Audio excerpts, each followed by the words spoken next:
and soothing. It's something we see every 4 years. But given all the tumult and agita that this country has been through, it is a new beginning. It is, and for Joe Biden, that space, that Capitol building, has been about the milling around. One of the things he did was he kept his locker in the Senate gym, even after he went over to the vice presidency, because he liked to come back and be among senators, be among members of the House. And one of the things that he said to me at one point was he'd watched the culture of the Congress degrade over time. He remembered when Bill Clinton, then president, had been called Bubba for the first time by somebody in the Congress, and he said there's been a cultural change in it, and it's not going to go anywhere good. And this was years ago that he sort of picked up on this. I also think it's important that he used to sit sometimes on the floor of the Senate on the other side of the aisle. He'd sit with his friend John McCain, and it bothered him actually that the leadership of both parties had said, we don't think that's a good idea. It doesn't look good. And so they had to go back to their respective sides of the aisle. That's not how he sees this place. First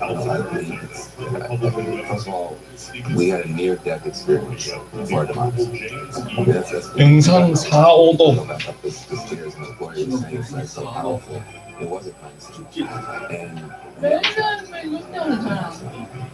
And I think that Joe Biden is going to train us to see the world differently. We got trained to look for threats under Trump and to look for things to block and to be scared of.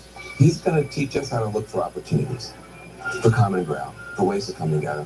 And it's happening right now. These are members of Congress. It's happening right now. We have people from different parties coming together, sit down, restoring these rituals, and it does matter. And for me, I was one of the people, out in the crowd with Obama when Obama came. You guys were up there. I was out in the crowd. We were cold. I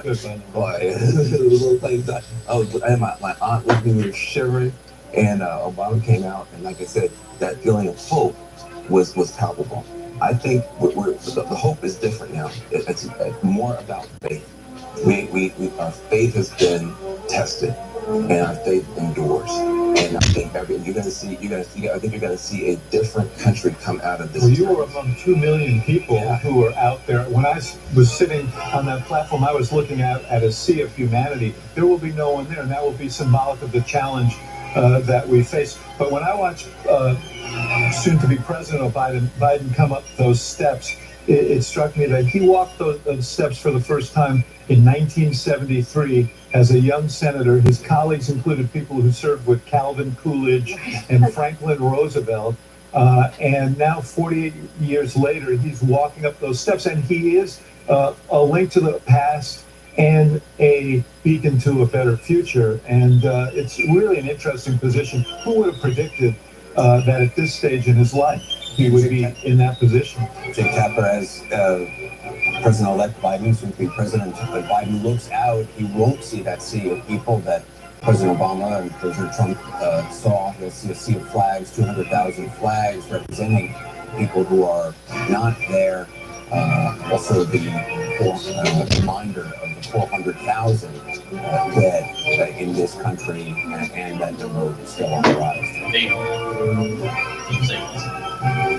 Anderson, it is a day of solemnity because of all that loss, and also because of the terrorist threat that has required this intense security here at the Capitol. It's amazing. You look back at images of this exact spot in the Capitol 2 weeks ago, and it was the scene of an insurrection and a terrorist attack. But here it is, a day of majesty and celebration of transition of power, if not peaceful transition of power. It sounds like they're announcing the leadership of the Senate. Honorable Dick Durbin and Mrs. Rena Doden. Majority Whip, the Honorable John Thune and Mrs. Kimberly Thune. Democratic Leader, the Honorable Charles Schumer and Mrs. Irish Wanchall Schumer. And President Pro Tempore of the Senate, the Honorable Chuck Grassley and Mrs. Jennifer Hines. So this is the leadership of the U.S. Senate, the longest-serving members of the Senate in both parties. President Pro Tem, I guess it's the outgoing, Chuck Grassley, and likely the incoming will be Patrick Leahy, another constitutional role in the succession line. Yeah, it's a really important moment for the United States and also for the world. The world saw American democracy be truly tested over the last 2 months. And, you know, it looked wobbly there a few times, especially 2 weeks ago in this exact same spot. But the world is now watching as American democracy continues. And former Vice President There's former Vice President Dan Quayle. But it's for that moment, for that same reason that I think this is a moment of celebration for this country. I mean, inaugurations, we don't have the crowds today, but inaugurations are a big day for this country. All of this pomp and circumstance that you're seeing, the flags, the ceremony, these are traditions that go back pretty far in this country. And for most Americans, they only get to see it every 4 years. And they're seeing it again today, even in spite of what we've witnessed and experienced as a country in the last couple of weeks. This is the process that we are experiencing as a nation once again. Dan Quayle, of course, held the job that Vice President, which Joe Biden held. Former Indiana senator. Right, Joe Biden will be the 15th vice president to be sworn in as president. Let's go with Jeff Zeleny, who's down there, who has some news that is interesting in light of one of the heroes from 2 weeks ago. Jeff? I think we haven't talked very long about this is the exact site of the riot at the Capitol. But one other moment from the inside that insurrection we can all remember so clearly is Capitol Police Officer Eugene Goodman. He held rioters at bay for some 85 seconds to get senators out of harm's way, to get the vice president out of harm's way. We've all seen that viral video. Today we are learning that he is going to be escorting Vice President-elect Kamala Harris into the inauguration ceremony.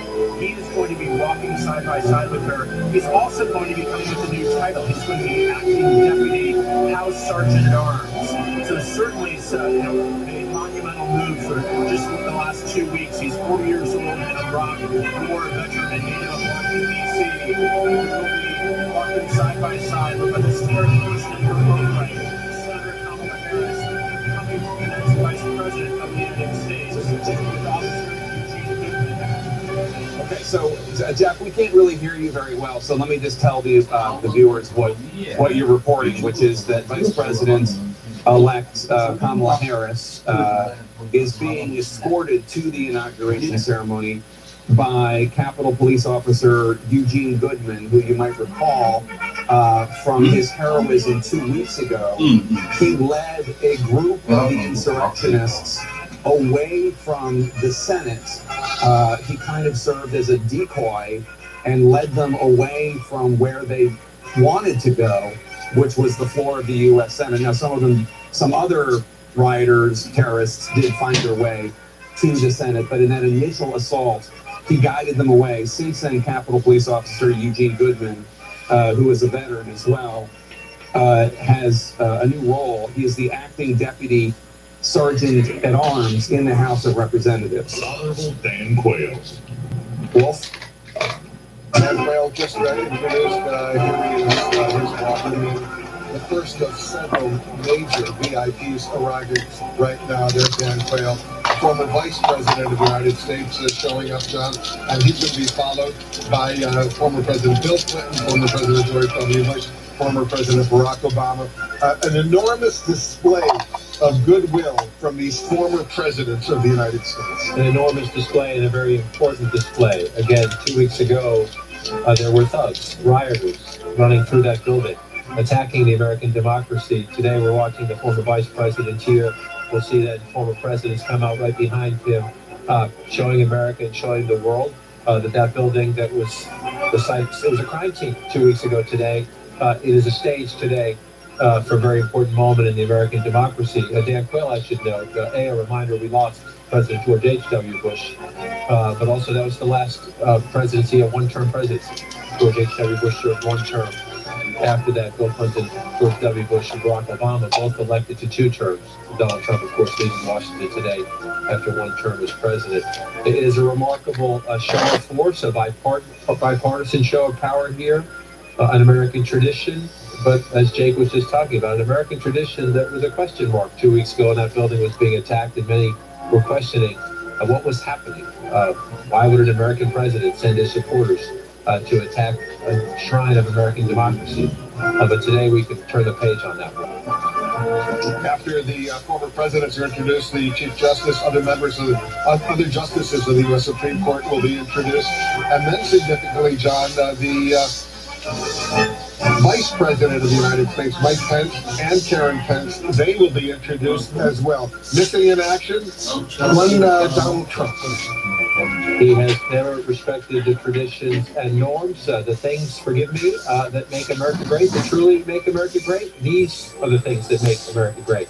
When everybody decides for a few hours, for a day, we can set aside partisan differences. We will get about those debates. Joe Biden wants to change just about every policy compass point of the Trump administration. Those debates will begin perhaps even before the sun sets. But this is what is supposed to happen. We watch the flags, we listen to the band, we watch the leaders of our past parade onto the stage to be part of the ceremony to pass the baton and the torch. You see, former President Clinton, former Hillary Clinton, they're walking in. They're going to be introduced momentarily. Jamie Gangel is with us as well. You got some information on these former presidents who are going to be attending and celebrating this moment in American history.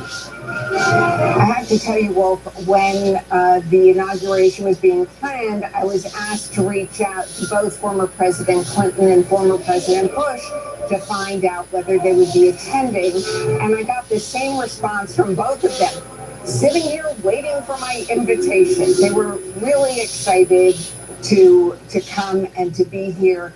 And I think it should also be noted that former President George Bush was one of the first people to make a statement congratulating Joe Biden and Kamala Harris. And he didn't just make a statement, he picked up the phone and called them.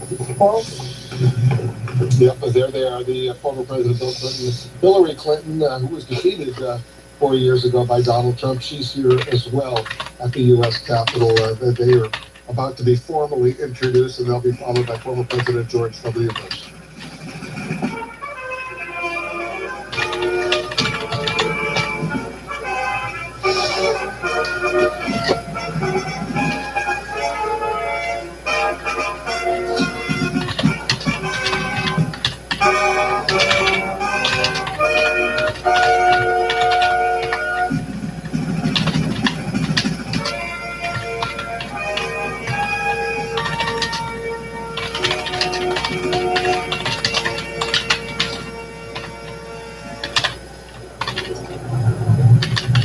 Ladies and gentlemen, the 42nd President of the United States, the Honorable William J. Clinton, and the Honorable Hillary Rodham Clinton.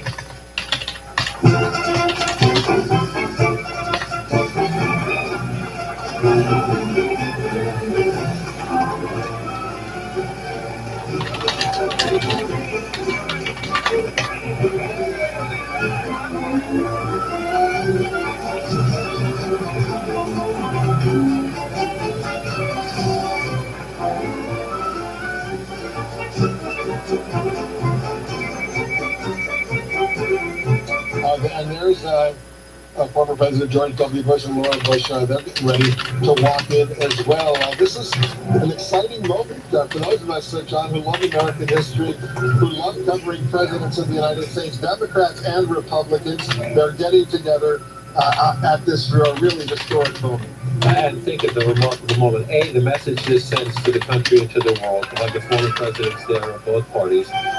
George W. Bush has watched Donald Trump run against him in some ways, run against the old Republican Party. So this is a moment where, trust me, he's quite happy that Donald Trump is gone, even though Donald Trump is a Republican. And imagine the moment for Hillary Clinton. And imagine all the scorn Republicans heap on Hillary Clinton. She had the dignity and respect to come and attend this event 4 years ago, even after the campaign against Donald Trump. She's here again today in a much better mood. Another introduction.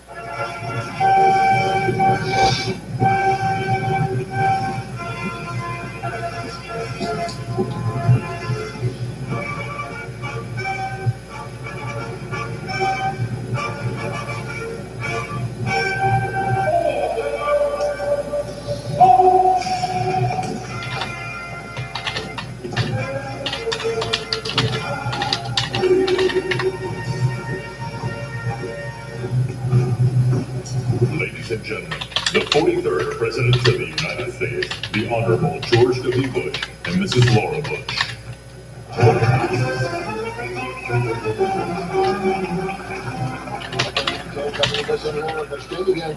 You're getting some reporting now. What else are you learning? I have to say I'm laughing as I'm watching them come down, Wolf, because you may recall that even though he's a Republican, former President Bush did not vote for Donald Trump in 2016. He left it blank. I think it's pretty fair to guess he did not vote for him in 2020 either. But it's what a difference 4 years make when at the last inauguration, President Bush was famously quoted after hearing Donald Trump's inauguration speech, the Carnage speech, as saying, that was some weird SH, you can fill in the rest. This is a small club, these former presidents. They are very, very close. They talk to each other. They organize. Donald Trump is not going to be a part of this group. And there you see the Supreme Court justices led by the Chief Justice of the United States, John Roberts, walking in as well. They will be introduced after former President Barack Obama and Michelle Obama are introduced. So they've got a real specific agenda. Listen to this.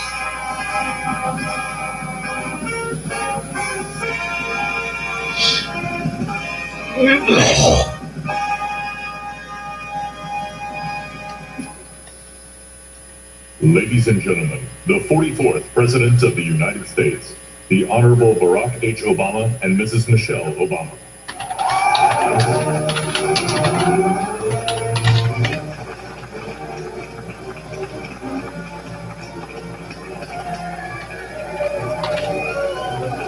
There they are. This is a moment, this is a huge moment for Barack Obama and Michelle Obama, for that matter, don't you think?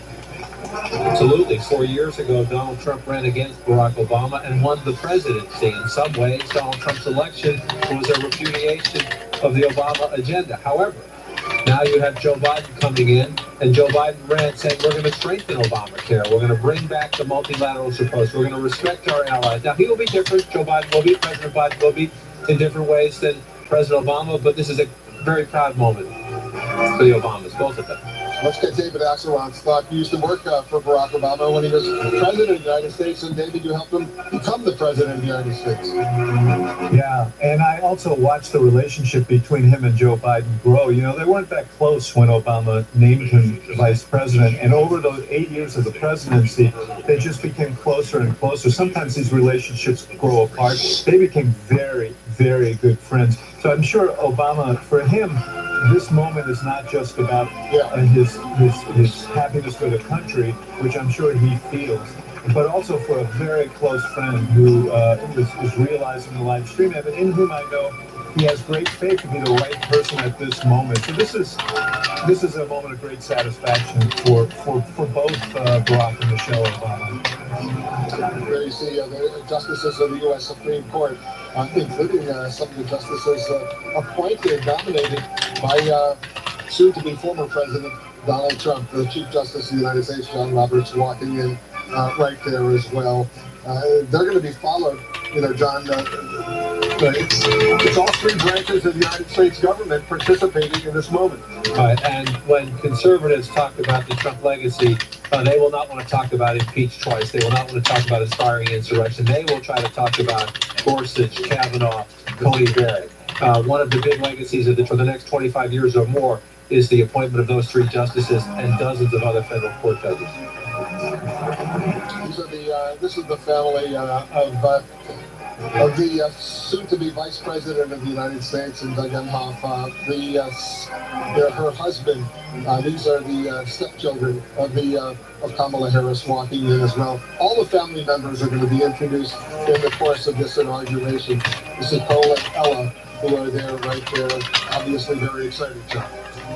For the family, it's just simply a remarkable moment, and it is a reminder that we're being introduced to a historic vice president, a woman as the vice president of the United States, a woman of color as vice president of the United States, the first second man, second dude, call it what you will, the husband of the vice president and the family of the vice president in this remarkably now very public role. Yes, she was the Attorney General of California, then the Senator from California, but there is nothing like national office in the spotlight of the vice presidency. It'll be fascinating to watch different families handle that in different ways. It'll be fascinating to watch as it plays out. Next, to be introduced will be the family of the president-elect, Joe Biden and Jill Biden. They will be introduced, and then they will be followed by the Vice President Mike Pence and Karen Pence. There is Chief Justice John Roberts, who's their former president. John, it's a real VIP crowd, shall we say? The way it is supposed to be, a bipartisan crowd. As you see, I believe that was President Clinton and President Bush saying hello there. This is the Biden family. And this is Ashley and Hunter Biden. These are the children of the Bidens who are walking in right now, and the grandchildren, I should say, as well. They've got a large family, and they're walking in as we watch all of this unfold. Jake. Thanks, Walt. This is a celebration of the United States of America in so many ways. Here we see the president-elect's children, Hunter and Ashley, as well as grandchildren, coming into the procession, coming into the proceedings. But as we look out in this crowd and we see President George W. Bush and President Barack Obama, President Bill Clinton, former Vice President Dan Quayle, and all of the, not all, but so many Democrats and Republicans in the House and Senate were reminded that American democracy was able to survive, does persist. It was tested, certainly, for months there, if not for years. Dana? That's right. And, you know, as we see Joe Biden's two surviving children, Ashley and Hunter, we also see his grandchildren who really have been very active in his campaign, particularly his granddaughters who were active on social media. They tried to help to reach out to young voters in lots of ways. But they're also people who, according to Joe Biden, really helped convince him to run. I mean, the way that he tells the story, he obviously felt that he was done. And it was, of course, after Charlottesville and after the both sidesism that Donald Trump did, that his granddaughters said, you got to do this. You got to do this. This is your time. This is your time. And as they're being introduced formally and coming down those stairs formally, just a moment to recognize all the modern families being represented by both the first and the second family. Ashley Biden is the daughter of Joe and Jill Biden, but Hunter Biden is his surviving child from his first marriage. Joe Biden's first wife, who died tragically in a car crash. And earlier you saw Ella and Cole Emhoff, who are the stepdaughters of Kamala Harris, and are Doug Emhoff's children. So, like so many American families, you see how blended families are coming together today from both the first and the second families. And now we see Vice President Mike Pence and Karen Pence walking through the Senate, through the Capitol chambers. Vice President Mike Pence choosing to attend this inauguration, which, given all that's happened, is a pretty significant moment. It is, especially because he was not at the send-off at Joint Base Andrews for President Trump. They claimed logistical difficulties in attending both, and obviously he decided this was more important. Pamela Brown has more for us right now on the presence of outgoing Vice President and outgoing Second Lady Pence. Pamela? Well, we just learned from a source close to Pence, Jake, that Vice President Pence did leave a handwritten note to the incoming Vice President, Kamala Harris. He did leave a note. The source would not say what the contents of the note was, but it is notable for a couple of reasons. One is it's not necessarily tradition for the Vice President to leave a note like this for the incoming Vice President, but Pence has clearly taken many steps to smooth things over during this transition. He called Harris a few days ago to congratulate her. As we know, the president has not reached out at all. And so he's taken many steps to try to smooth things over, and it's become an unlikely defender, essentially, of Biden and Harris's victory by resisting the president's pressure to overturn the election results, something he didn't have the authority to do. Now, I'm told by a source today, one thing that Pence wants to accomplish is to meet Eugene Goodman, and thank him in person. He is the heroic Capitol Hill officer who has been promoted to Deputy Sergeant of Arms. Unclear if they have made contact yet. All right, Pamela. We should note that Pence's desire to smooth things over is only about 2 weeks old during this 2-month transition. Before that, he was as much a hindrance as anybody else. But let's look forward at this inaugural right now. Pretty soon, within the hour, we're expecting President-elect Joe Biden, Joseph Robinette Biden Jr., to be sworn in as the 46th President of the United States. Let's listen in. Honorable Julie E. Adams and Chief Administrative Officer of the House of Representatives, Catherine Spindor.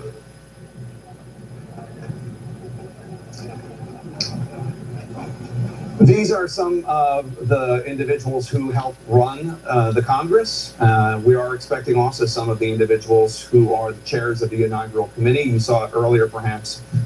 Senator Roy Blunt and Senator Amy Klobuchar, they are the chair and ranking member of the Senate Rules Committee, which is in charge of this. But these are basically dignitaries who are key to the events going on today and also in the Congress in general.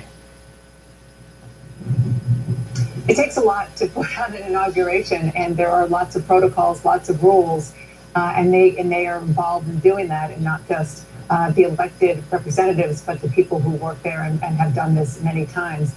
We just saw it just for a second, a flash of the Clintons. I love watching these moments as an American, as a journalist, as somebody who likes history, to see them all mingling. Let's listen to what's next. Ladies and gentlemen, the Vice President of the United States, the Honorable Michael R. Pence and Mrs. Karen Pence.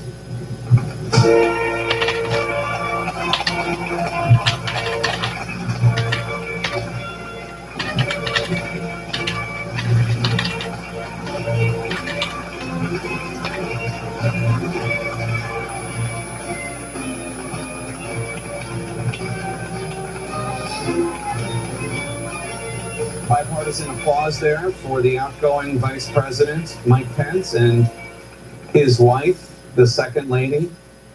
Obviously, some appreciation that they are abiding by norms and basic protocols and basic decency by attending and being part of this transfer of power. There you see former President George W. Bush, who knows Mike Pence from when Mike Pence was in the House of Representatives before he went back to Indiana to run for governor. That's right. He was a member of the leadership, but just looking at Mike Pence there you see him greeting the Obamas as well. Looking at him 2 weeks ago today, he was in there doing his constitutional duty, and a mob, inspired by the man who picked him for vice president, was trying to break in, was right where he is, to get into the Capitol. Some of them were screaming, "Hang Mike Pence." And there was literally a gallows that one of them or some of them had fashioned outside the Capitol with the noose.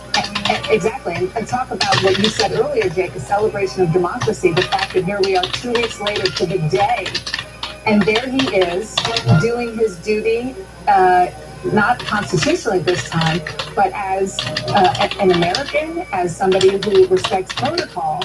He is there, as opposed to being at the Andrews Air Force Base send-off this morning. And for what it's worth, I mean, given his role in the last several months, he has played a role in where we are in terms of what happened 2 weeks ago. But for what it's worth, it's important that he decided to make a statement about the transfer of power here and about being a part of this process and being a part of this ceremony, which has become sacred in this country, at least in the last century, where we've had this kind of marking of the passing of the baton from one administration to the next. And what's always fun and nice to see in moments like this is you see the former presidents and even members of Congress that they've known throughout their political lives greeting each other and seeing each other, in some cases for the first time in a long time. I mean, these are not people who see each other all the time. They're elbow bumping. Maybe they're from different political parties, but that's part of the experience here.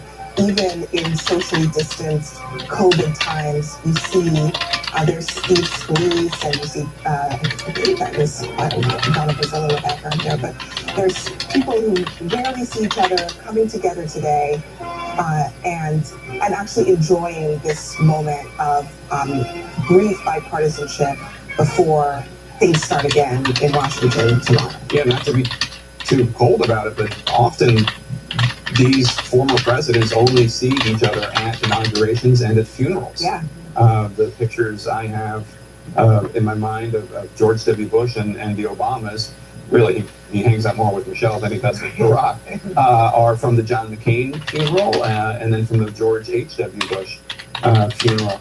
But that is reassuring for Americans to see that individuals who battled fiercely in an election or oppose each other in terms of policies can come together to celebrate the country together, to be human with one another because of their commitment to the United States and the ideals that it aspires to. And they can even become friends. You know, George W. Bush and Michelle Obama have actually developed a friendship. And as David Axelrod said earlier, when Barack Obama was running for president, he was not particularly kind to his predecessor. He was basically running against the Bush legacy, but there was kindness in the turnover between administrations. And when Barack Obama turned the White House over to Donald Trump, A-Rod. J-Lo is going to be performing a little bit later. So, by the way, Alex Rodriguez is Jennifer Lopez. They're our best friends, but go ahead. But, you know, when Barack Obama turned the White House over to Donald Trump, you know, he said in his letter that he wanted to be as helpful to the Trumps as possible. And I believe he meant it. And I think Donald Trump believed he meant it because he cherished that letter in a lot of ways. They never took him up on that offer. But that is the tradition that we are supposed to be celebrating today. It's a tradition that is represented by what we're seeing on the screen here right now. You see Barack Obama being friendly, saying hi to a bunch of people. I'm wondering if he's going to walk over to Mike Pence, because we were noticing that Mike Pence was kind of sort of nodding to me, standing alone. You know, we'll see what happens. But there he is in the background, maybe not. But isn't that an interesting dynamic? There's a lot of kind of chumminess, and the current vice president and the current second lady are quietly standing in the background. They're there, they're doing what needs to be done, but there doesn't seem to be the same camaraderie. Well, look, I don't want to look backward too much, but I mean, 2 days before the terrorist attack on the Capitol, Mike Pence was down in Georgia, Vice President Pence was down in Georgia, continuing the big lie, talking about the election and suggesting there was fraud when there was not. So he was part of the problem, even if he got religion since. Here is the Vice President-elect, Kamala Harris, and her husband, the soon-to-be second gentleman, Doug Emhoff. As they walk down the stairs here, this is a major, major moment for this country. And it's a major moment in American history. The first African-American and South Asian and woman to ever hold this position. The first second gentleman ever, Doug Emhoff. These two will be both making history in their own ways. And in many ways, Kamala Harris has been very cognizant of nodding to that in a lot of symbolism that we'll see here later today in what she's wearing the two black designers today, but also taking the oath of office from Supreme Court Justice Sonia Sotomayor is the first Latina Supreme Court Justice, but like her, was a prosecutor earlier in her career and is someone who Kamala Harris has said inspired her trajectory as she rose in the ranks of American politics. Yeah, there was, we just saw Pete Buttigieg, the former South Bend, Indiana mayor. Look, there is former President Clinton saying hello to the Vice President, Mike Pence. The acting Deputy House Sergeant-at-Arms, Kevin Grubbs, and the acting Deputy Senate Sergeant-at-Arms, United States Capitol Police Officer, Private First Class Eugene O. Goodman. Eugene O. Goodman is getting a hero's welcome. He is the Capitol Police officer who helped bait the wild mob away from the Senate. That's him right there. A veteran. He is an American hero and has been awarded with a promotion and the nation's gratitude. He will be escorting Vice President-elect Kamala Harris as a recognition of his valor and his heroism. And the next time those doors open will be real history. Ladies and gentlemen, the Vice President-elect of the United States, Kamala Devi Harris, and Mr. Douglas Imhoff.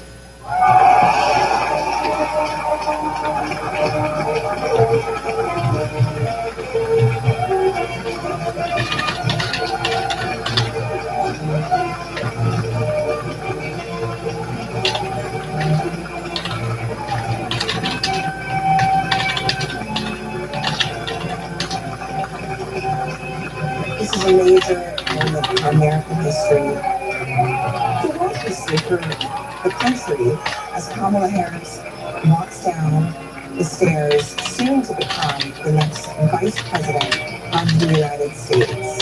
And I want to make a note about the color she's wearing, not to be, trite about it, but Kamala Harris is wearing purple, which is something that's pretty significant to her. When she ran for president, one of her colors of her campaign was purple and yellow. That is a nod to Shirley Chisholm, who ran for president as a Black woman decades ago and has inspired her political career. 72. And 72. 1972. And so you see Kamala Harris nodding to this a major moment in American history for so many people, for so many women, people of color, for her sorority sisters in Alpha Kappa Alpha Incorporated. And she's standing there right next to Mike Pence, current Vice President of the United States. The two have spoken on the phone in just the last few days.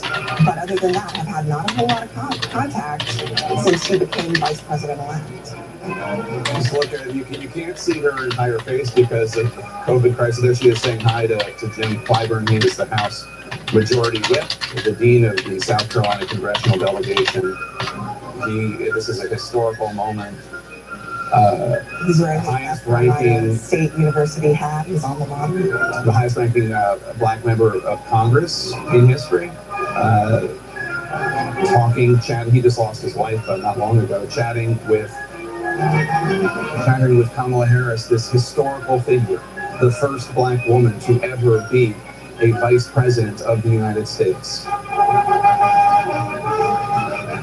And not just that, Jim Clyburn is the reason those two people are there today.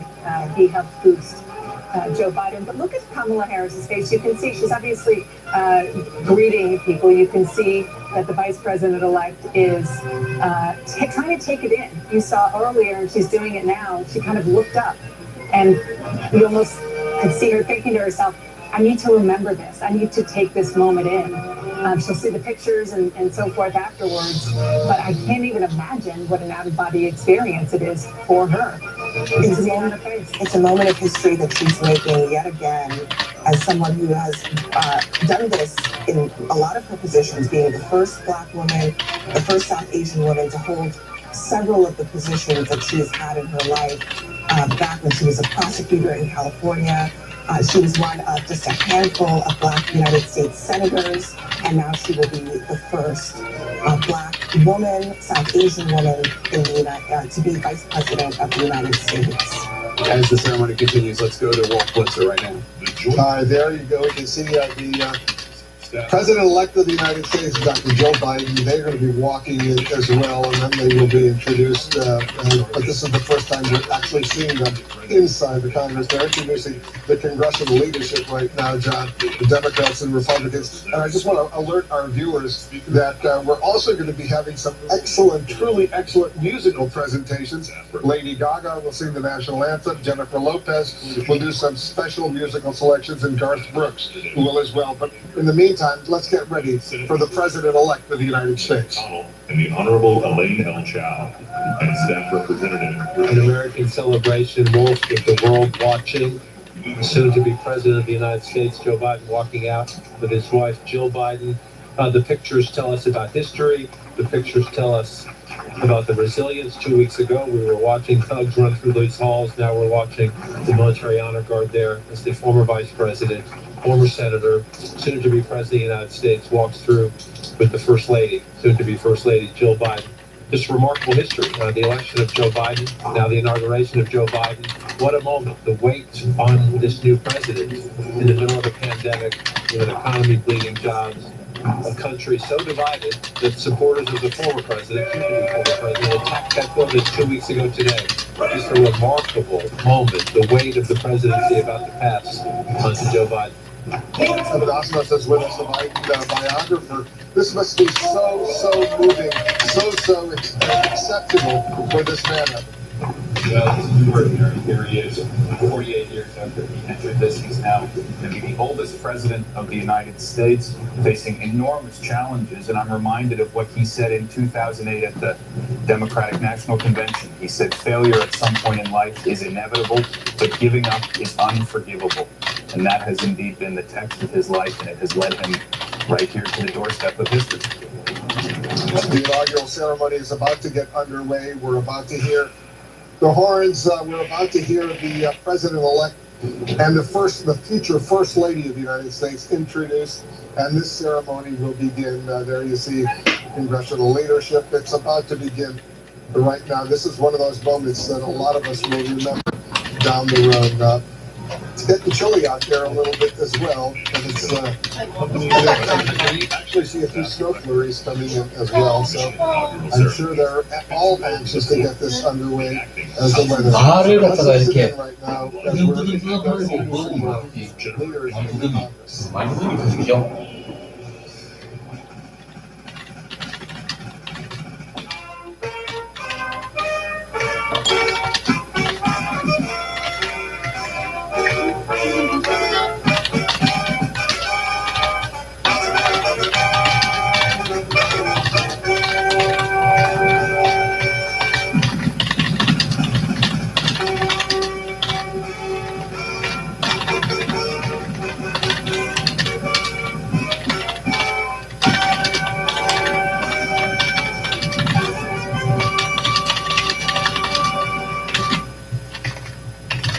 Ladies and gentlemen, the President-elect of the United States, Joseph Robinette Biden Jr. and Dr. Jill Biden.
Ladies and gentlemen, please be seated.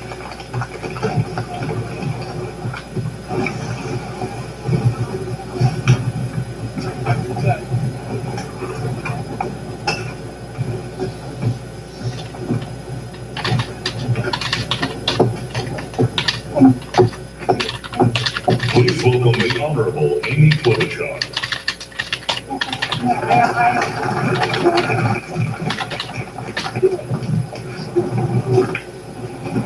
Vice President Pence, Mr. President-elect, Madam Vice President-elect, members of Congress and the judicial branch, former presidents and first ladies, vice presidents, leaders from abroad, and a whole bunch of Bidens. America, welcome to the 59th presidential inauguration, where in just a few moments, Joe Biden and Kamala Harris will take their solemn oaths. This ceremony is the culmination of 244 years of a democracy. It is the moment when leaders brought to this stage by the will of the people promise to be faithful to our Constitution, to cherish it and defend it. It is the moment when they become, as we all should be, guardians of our country. Have we become too jaded, too accustomed to the ritual of the passing of the torch of democracy to truly appreciate what a blessing and a privilege it is to witness this moment? I think not. 2 weeks ago, when an angry, violent mob staged an insurrection and desecrated this temple of our democracy, it awakened us to our responsibilities as Americans. This is the day when our democracy picks itself up, brushes off the dust, and does what America always does: goes forward as a nation under God, indivisible, with liberty and justice for all.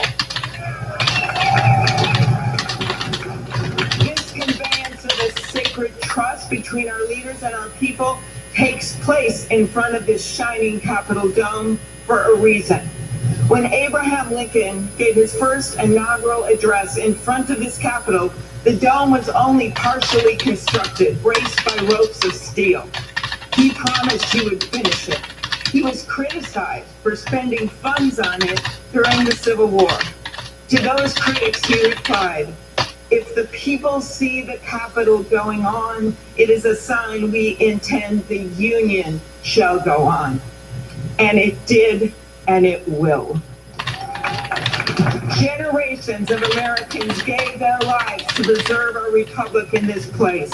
Great legislation to protect civil rights and economic security and lead the world was debated and crafted under this dome.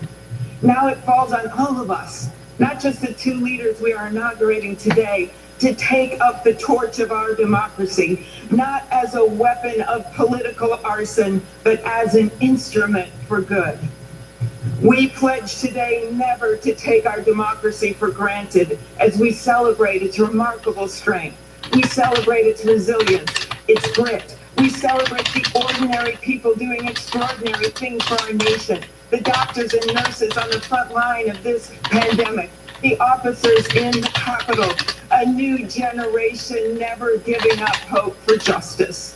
We celebrate a new president, Joe Biden, who vows to restore the soul of America and cross the river of our divides to a higher plane.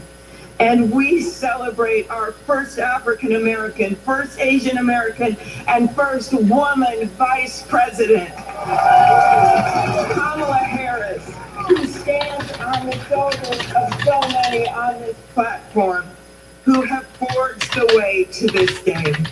When she takes the oath of office, little girls and boys across the world will know that anything and everything is possible. And in the end, that is America, our democracy, a country of so much good. And today, on these Capitol steps and before this glorious field of flags, we rededicate ourselves to its cause. Thank you.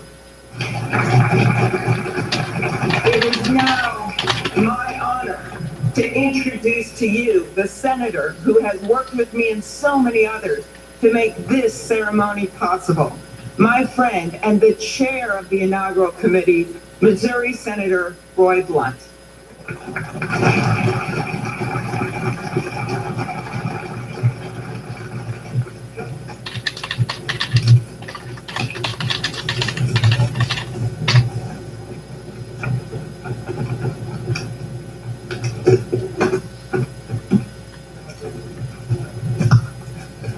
Well, I should have known when Senator Klobuchar got involved, at least there'd be a touch of snow up here this morning.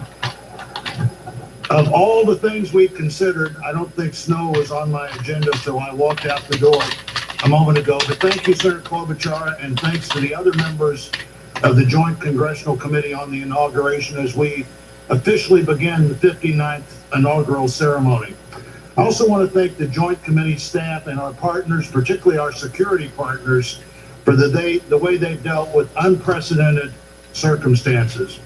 When I chaired the inauguration 4 years ago, I shared President Reagan's 1981 description of this event as commonplace and miraculous. Commonplace because we've done it every 4 years since 1789. Miraculous because we've done it every 4 years since 1789. Americans have celebrated this moment during war, during depression, and now during pandemic. Once again, all three branches of our government come together as the Constitution envisions. Once again, we renew our commitment to our determined democracy, forging a more perfect union. That theme for this inauguration, our determined democracy, forging a more perfect union, was announced by the Joint Committee before the election with the belief that the United States can only fulfill its promise and set an example for others if we are always working to be better than we have been. The Constitution established that determined democracy with its first three words, declaring the people as the source of the government. The Articles of Confederation hadn't done that. The Magna Carta hadn't done that. Only the Constitution says the government exists because the people are the source of the reason it exists. They immediately followed those first three words with the words to form a more perfect union. The founders did not say to form a perfect union. They did not claim that in our new country nothing would need to be improved. Fortunately, they understood that always working to be better would be the hallmark of a great democracy. The freedoms we have today, the nation we have today,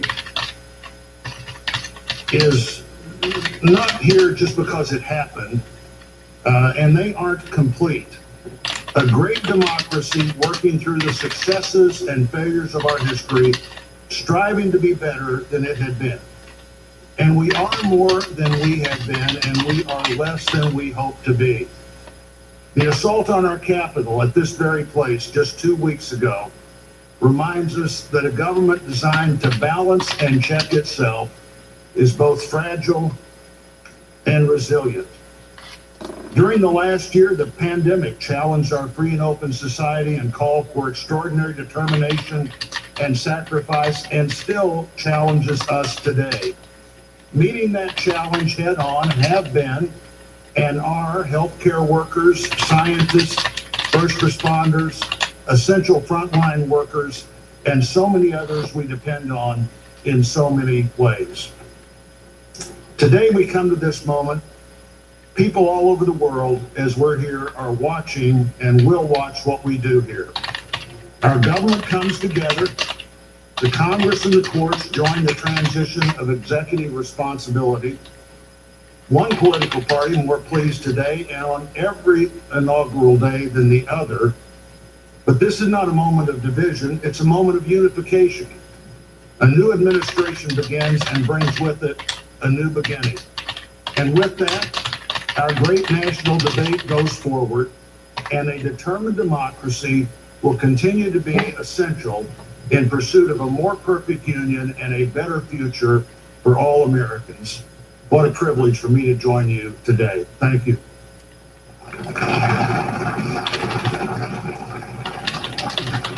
I'm pleased to call to the podium a longtime friend of the President-elect and his family, Father Leo O'Donovan, to lead us in an invocation. Please stand if you are able and remain standing for the national anthem and the pledge to our flag.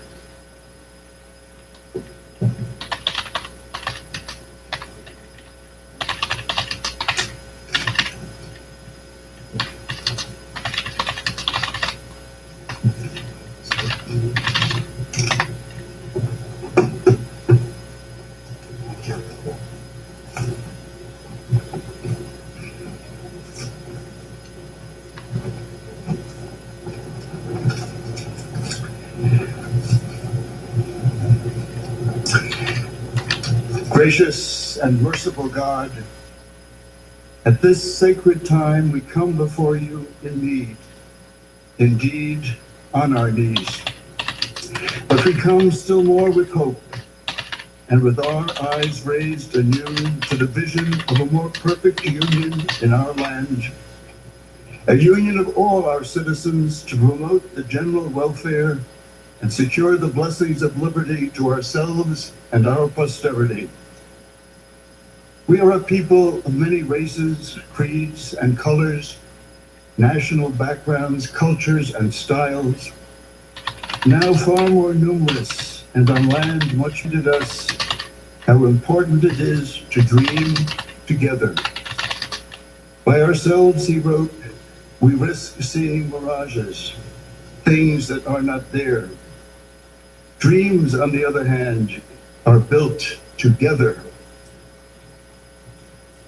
Be with us, holy mystery of love, as we dream together. Help us under our new president to reconcile the people of our land, restore our dream and invest it with peace and justice and the joy that is the overflow of love.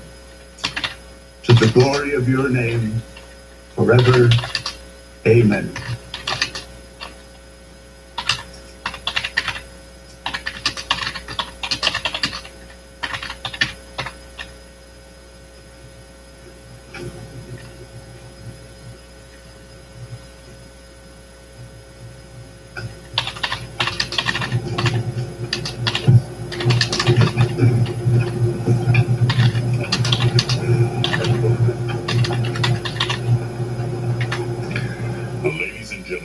Please remain standing for the presentation of our national colors by the Armed Forces Color Guard, the singing of our national anthem, and for the Pledge of Allegiance.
Ladies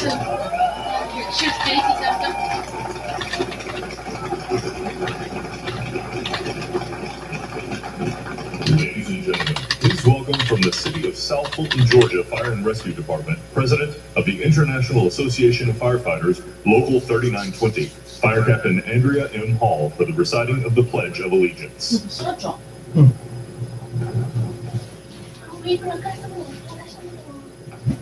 Sorry.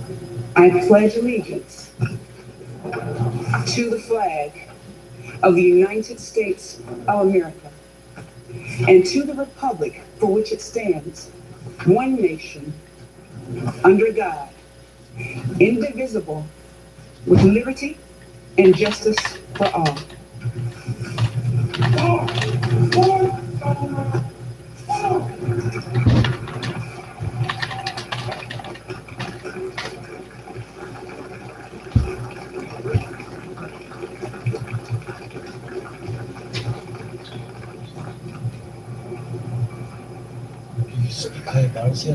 What you are all about to be part of America is a historic moment of firsts.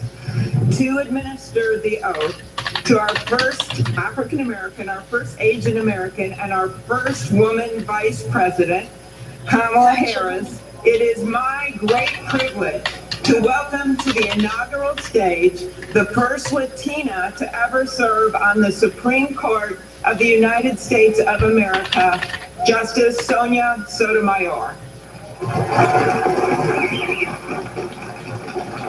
Ladies and gentlemen, please remain standing for the oath of office, followed by musical honors.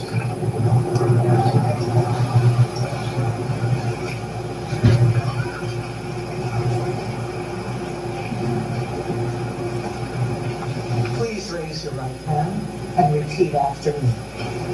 I, Kamala David Harris, do solemnly swear Kamala David Harris, do solemnly swear that I will support and defend the Constitution of the United States that I will support and defend the Constitution of the United States against all enemies, foreign and domestic, against all enemies, foreign and domestic, that I will bear true faith and allegiance to the same, that I will bear true faith and allegiance to the same, that I take this obligation freely, that I take this obligation freely, without any mental reservation or purpose of evasion, without any mental reservation or purpose of evasion, that I will well and faithfully discharge that I will well and faithfully discharge the duties of the office on which I am about to enter. the duties of the office upon which I am about to enter. So help me God. So help me God.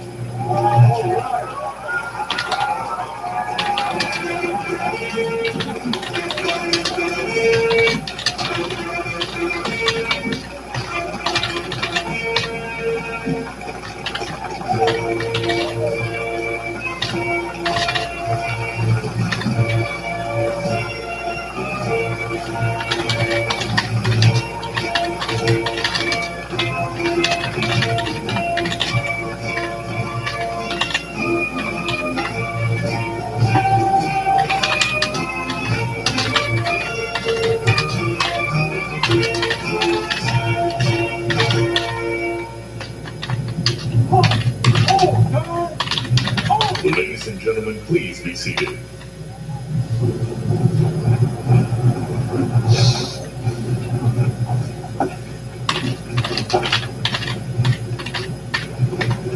Please welcome Jennifer Lopez to perform This Land Is Your Land and America the Beautiful, accompanied by members of the President's Own United States Marine Band.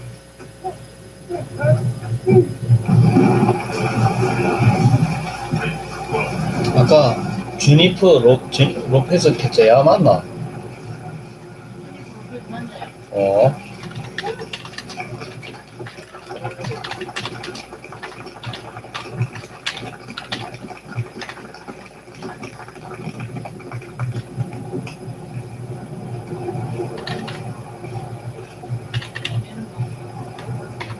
네, 축가.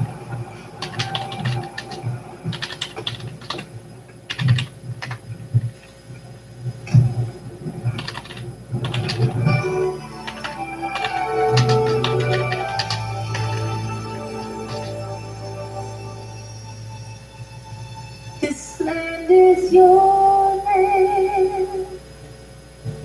This land is my land. From California to the New York Island, from the Redwood Forest to the Gulf Stream water. This land was made for you and me. As I went walking down that ribbon of highway, I saw above me that endless skyway. I saw below me that golden valley. This land was made for you and me. Oh, this land, oh, this land. This land was made for you and me. Oh, this land, oh, this land. This land was made for you and me. You and me. Oh,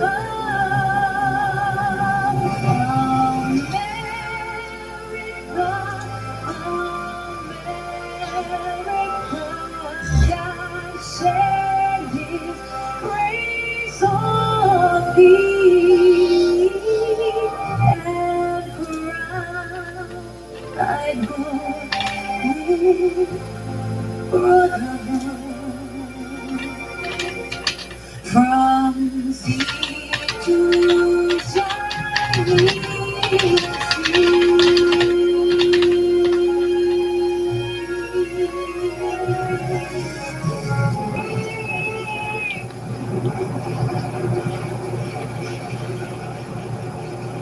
Please raise your right hand and repeat after me.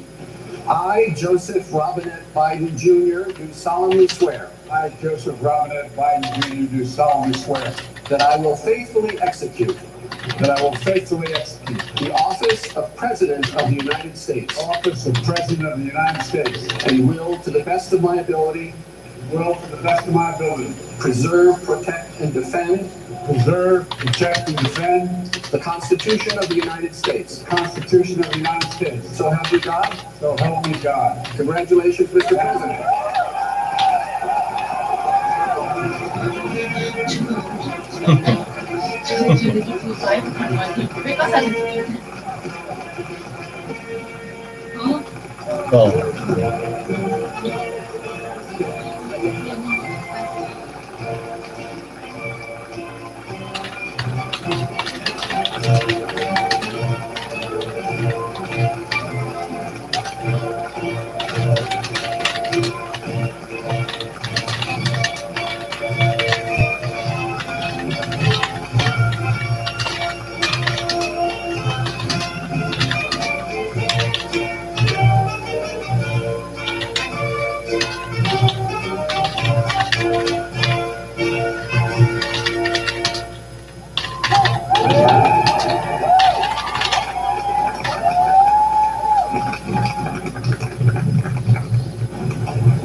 Ladies and gentlemen, please be seated.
a moment we have all been waiting for.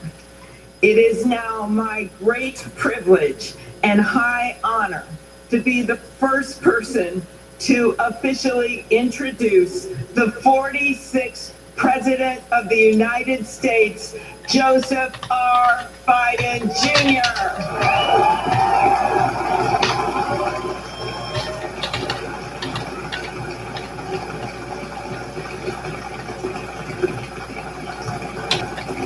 Chief Justice Roberts, Vice President Harris, Speaker Pelosi, Leader Schumer, Leader McConnell, Vice President Pence, my distinguished guests, my fellow Americans. This is America's day. This is democracy's day. A day of history and hope, of renewal and resolve. Through a crucible for the ages, America has been tested anew, and America has risen to the challenge. Today, we celebrate the triumph not of a candidate, but of a cause, the cause of democracy. The people, the will of the people has been heard, and the will of the people has been heeded. We've learned again that democracy is precious. Democracy is fragile. And at this hour, my friends, democracy has prevailed. So now, on this hallowed ground where just a few days ago, violence sought to shake the Capitol's very foundation, we come together as one nation, under God, indivisible, to carry out the peaceful transfer of power as we have for more than 2 centuries. As we look ahead in our uniquely American way, restless, bold, optimistic, and set our sights on a nation we know we can be and we must be. I thank my predecessors of both parties for their presence here today. I thank them from the bottom of my heart. And I know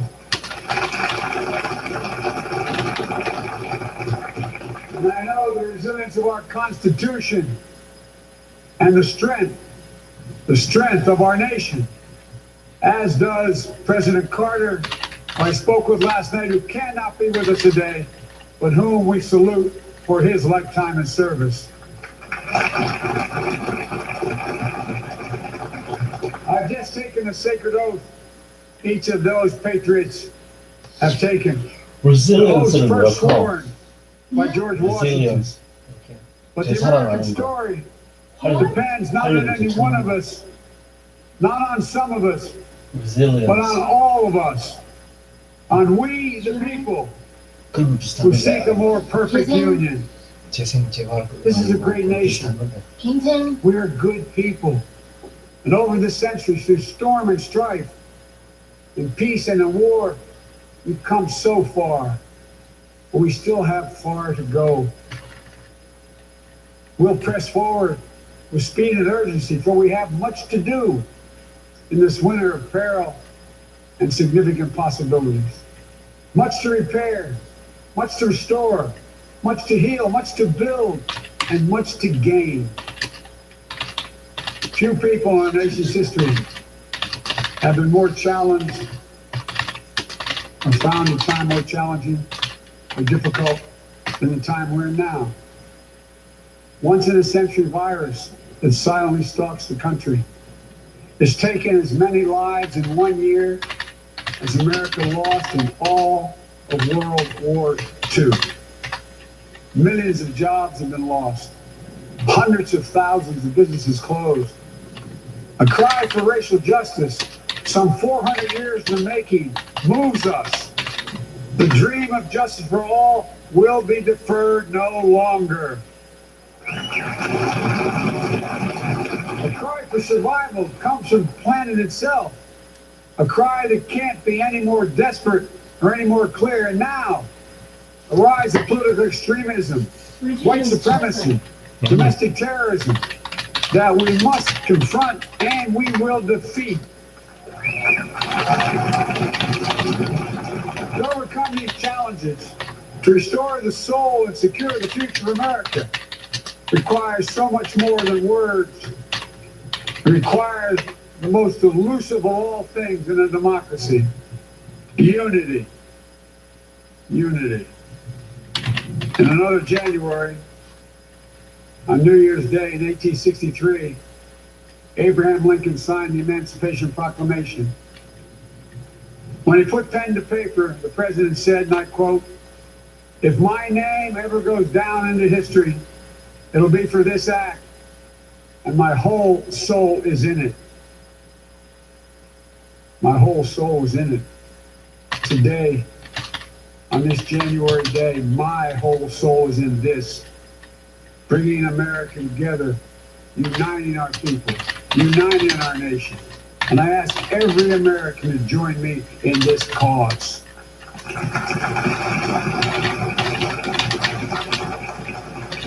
Uniting to fight the foes we face: anger, resentment and hatred, extremism, lawlessness, violence, disease, joblessness, and hopelessness.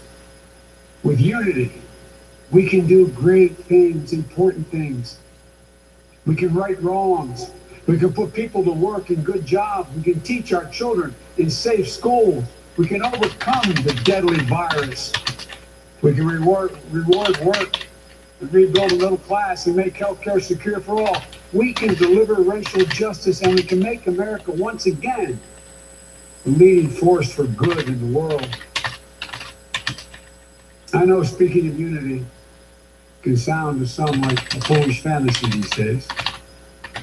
I know the forces that divide us are deep and they are real. But I also know they are not new. Our history has been a constant struggle between the American ideal that we're all created equal and the harsh, ugly reality that racism, nativism, fear, demonization have long torn us apart.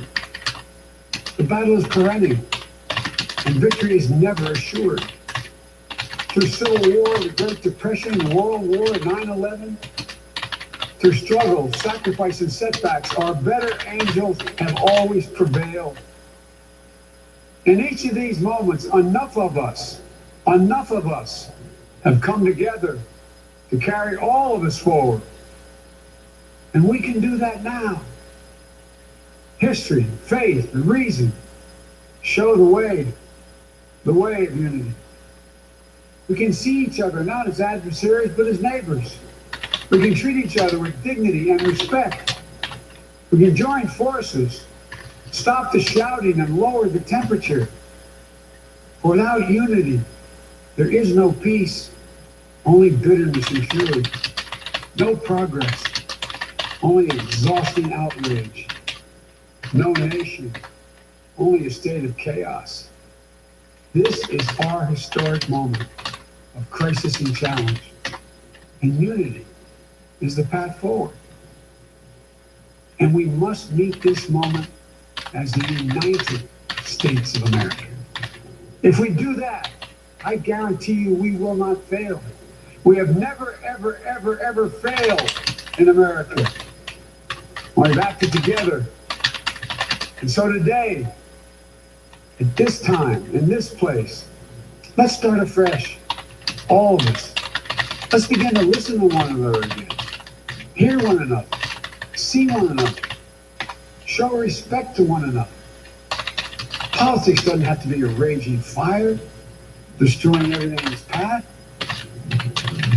Every disagreement doesn't have to be a cause for total war. And we must reject the culture in which facts themselves are manipulated and even manufactured.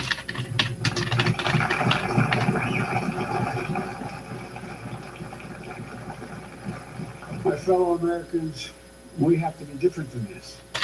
America has to be better than this. And I believe America is so much better than this. Just look around. Here we stand and shout at the Capitol Dome, as was mentioned earlier, completed amid the Civil War, when the Union itself was literally hanging in the balance.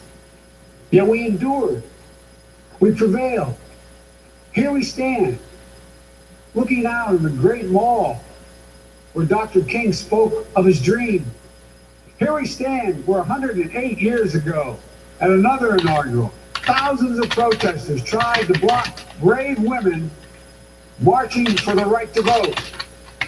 And today, we mark the swearing in of the first woman in American history elected to national office, Vice President Kamala Harris. Don't tell me things can't change. Here we stand, across the Potomac from Arlington Cemetery, where heroes who gave the last full measure of devotion rest in eternal peace. And here we stand, just days after a riotous mob thought they could use violence to silence the will of the people, to stop the work of our democracy, to drive us from this sacred ground. It did not happen. It will never happen. Not today, not tomorrow, not ever. Not ever.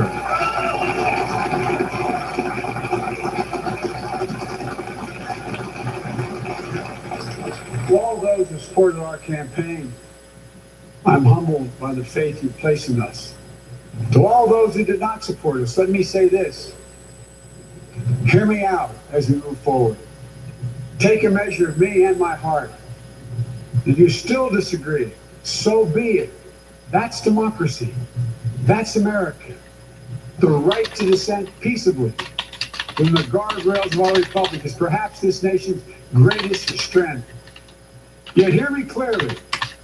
This agreement must not lead to disunion. And I pledge this to you. I will be a president for all Americans. All Americans. And I promise you, I will fight as hard for those who did not support me as for those who did.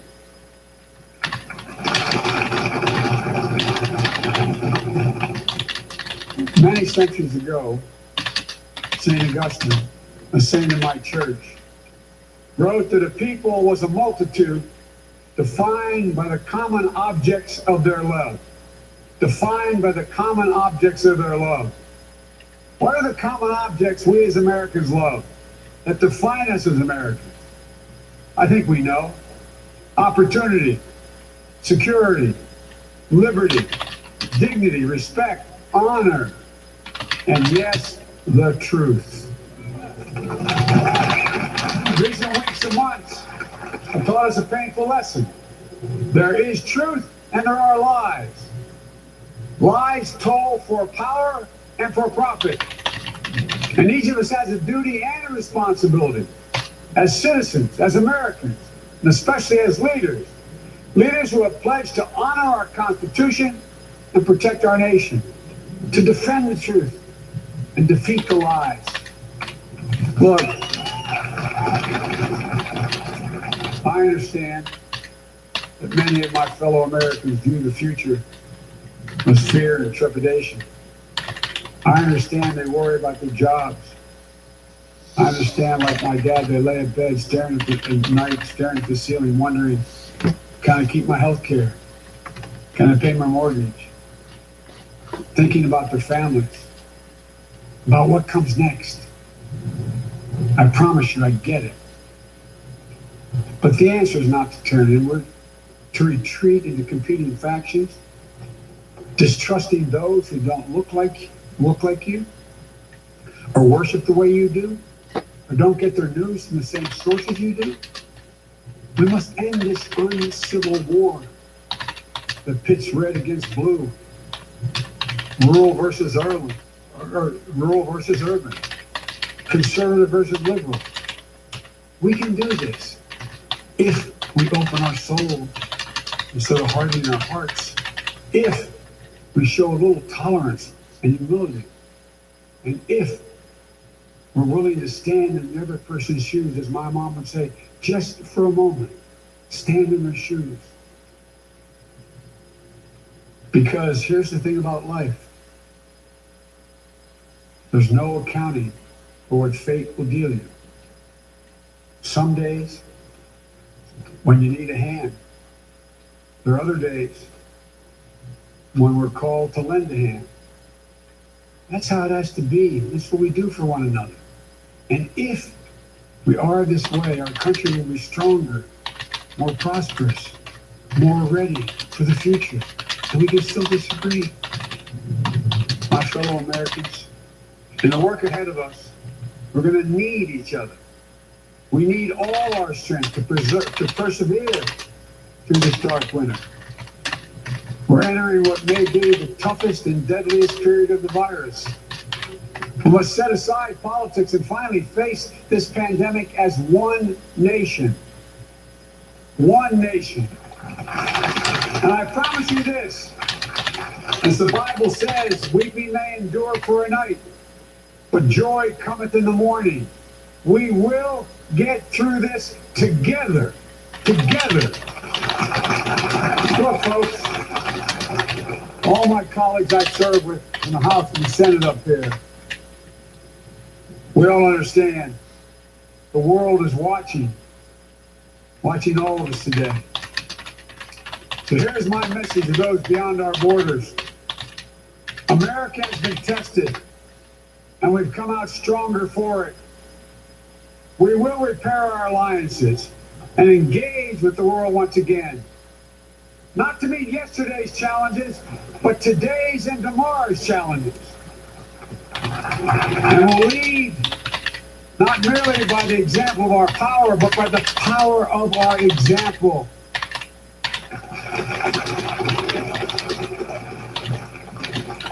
We'll be a strong and trusted partner for peace, progress, and security.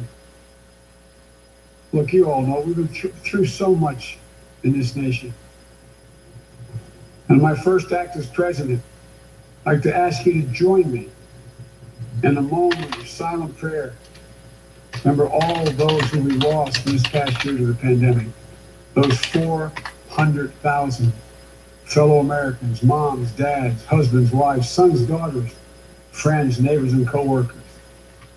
We'll honor them for becoming the people and the nation we know we can and should be. So I ask you, let's say a silent prayer for those who've lost their lives and those left behind, and for our country.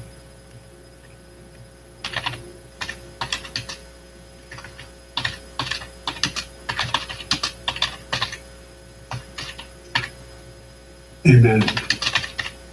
Folks, this is a time of testing.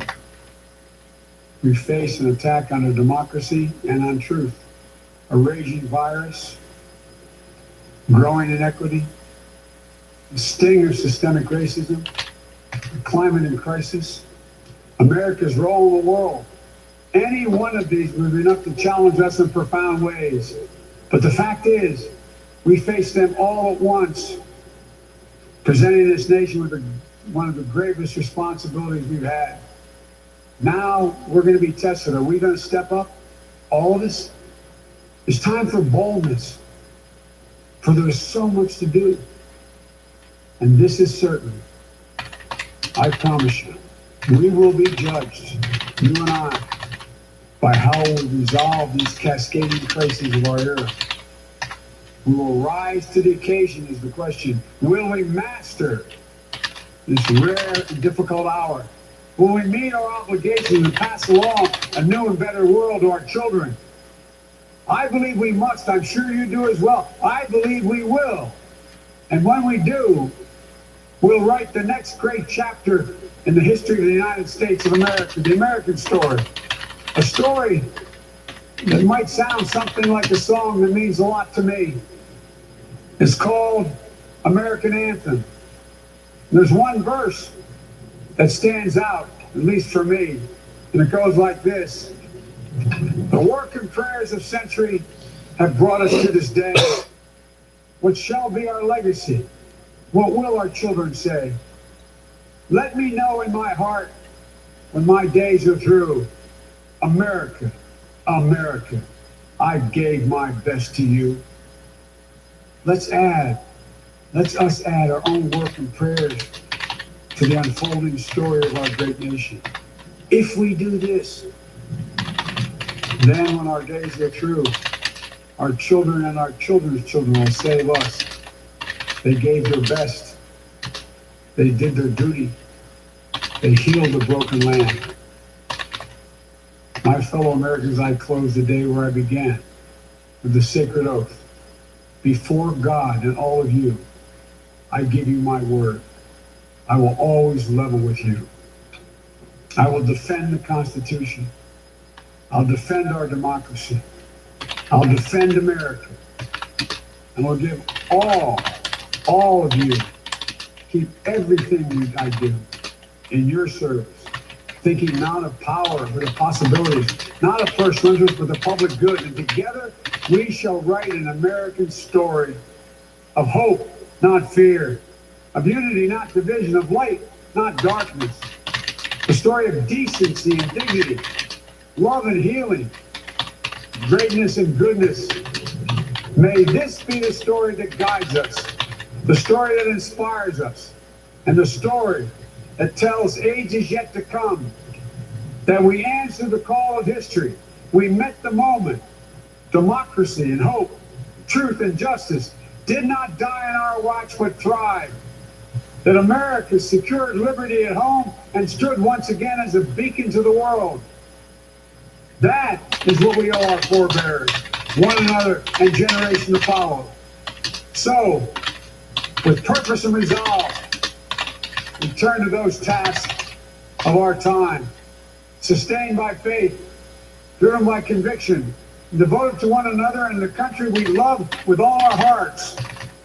May God bless America, and may God protect our troops. Thank you, America.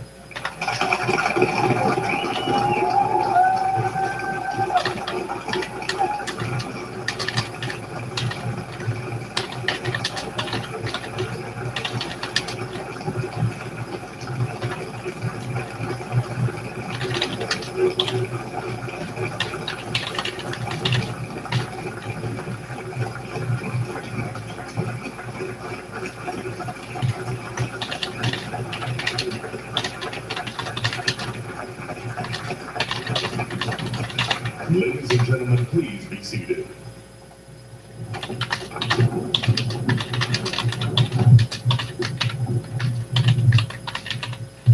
Ladies and gentlemen, please welcome Garth Brooks to perform Amazing Grace.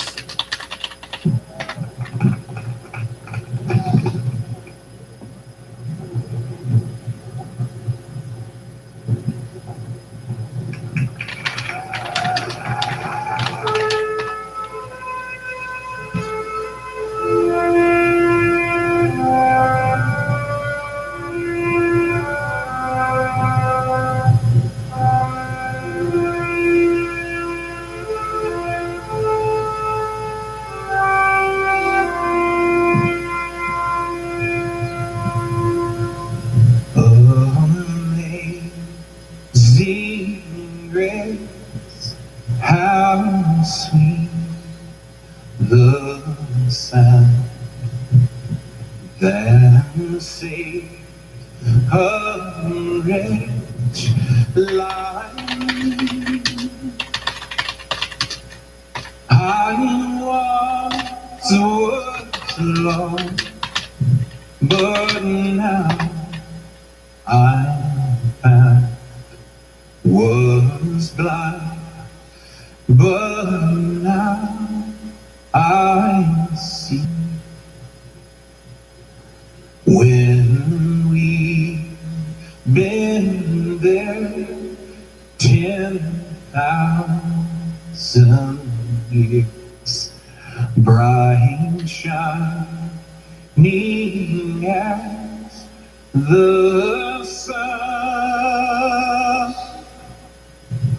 we know less days to see God's grace than when we first begun.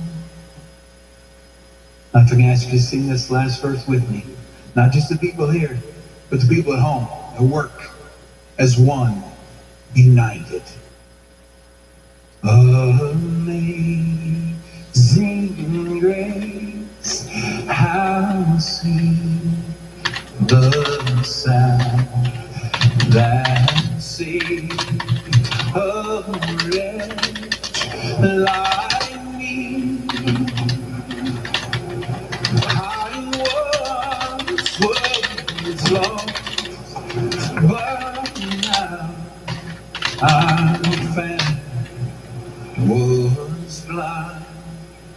But now I see.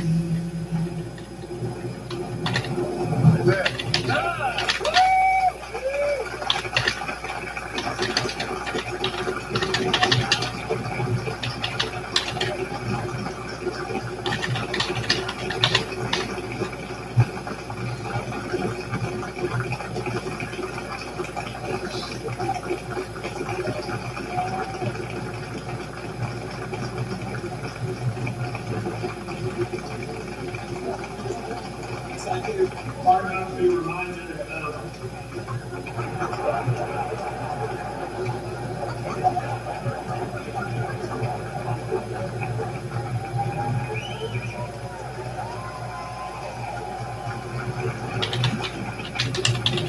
Hard not to be reminded of President Obama's singing that same song at the Mother Emanuel Church. A song that in our culture is as close to both poetry and prayer as you could possibly come. And we're going to finish with those two things. Let me introduce Amanda Gorman, our nation's first ever National Poet Laureate.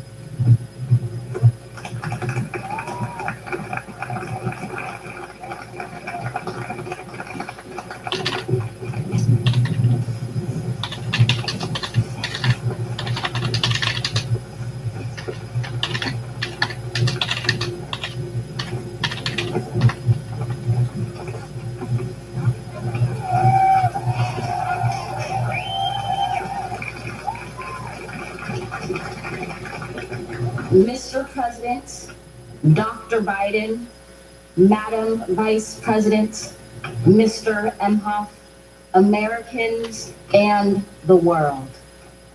When day comes, we ask ourselves, where can we find light in this never-ending shade? The loss we carry a sea we must wade. We braved the belly of the beast. We've learned that quiet isn't always peace, and the norms and notions of what just is isn't always just is. And yet the dawn is ours before we knew it. Somehow we do it. Somehow we've weathered and witnessed a nation that isn't broken, but simply unfinished. We, the successors of a country in the time where a skinny black girl descended from slaves and raised by a single mother can dream of becoming president only to find herself reciting for one. And yes, we are far from polished, far from pristine, but that doesn't mean we are striving to form a union that is perfect. We are striving to forge our union with purpose, to compose a country committed to all cultures, colors, characters, and conditions of man. And so we lift our gaze not to what stands between us, but what stands before us. We close the divide because we know to put our future first. We must first put our differences aside. We lay down our arms so we can reach out our arms to one another. We seek harm to none and harmony for all. Let the globe, if nothing else, say this is true. That even as we grieved, we grew. That even as we hurt, we hoped. That even as we tired, we tried. That we'll forever be tied together, victorious. Not because we will never again know defeat, but because we will never again sow division. Scripture tells us to envision that everyone shall sit under their own vine and fig tree, and no one shall make them afraid. If we're to live up to our own time, then victory won't lie in the blade, but in all the bridges we've made. That is the promise to glade, the hill we climb, if only we dare it. Because being American is more than a pride we inherit. It's the past we step into and how we repair it. We've seen a force that would shatter our nation rather than share it. Would destroy our country if it meant delaying democracy. And this effort very nearly succeeded.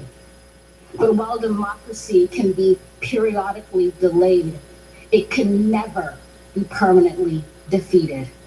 In this truth, in this faith we trust, for while we have our eyes on the future, history has its eyes on us. This is the era of just redemption. We feared at its inception. We did not feel prepared to be the heirs of such a terrifying hour, but within it we found the power to author a new chapter, to offer hope and laughter to ourselves. So, while once we asked, how could we possibly prevail over catastrophe? Now we assert, how could catastrophe possibly prevail over us? We will not march back to what was, but move to what shall be, a country that is bruised but whole, benevolent but bold, fierce and free.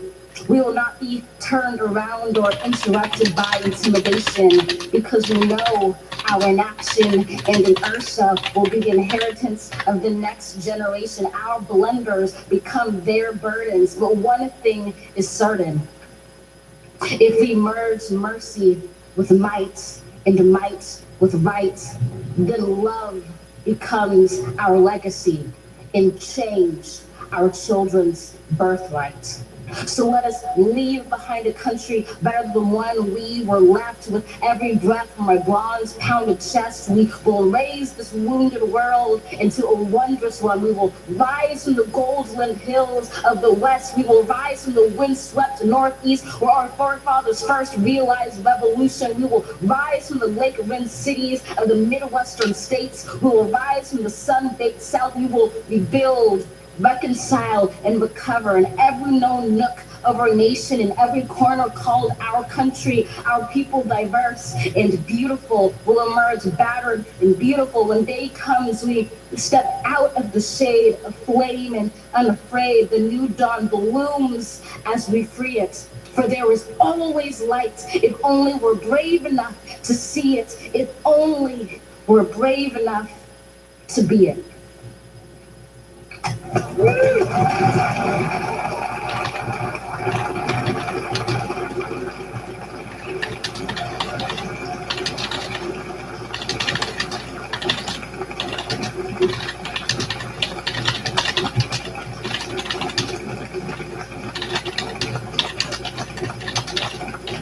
Thank you, Amanda Gorman. Now for our benediction, I'm pleased to introduce Reverend Dr. Sylvester Beeman, the pastor of the Bethel African Methodist Episcopal Church in Wilmington, Delaware, a friend of President Biden for 30 years.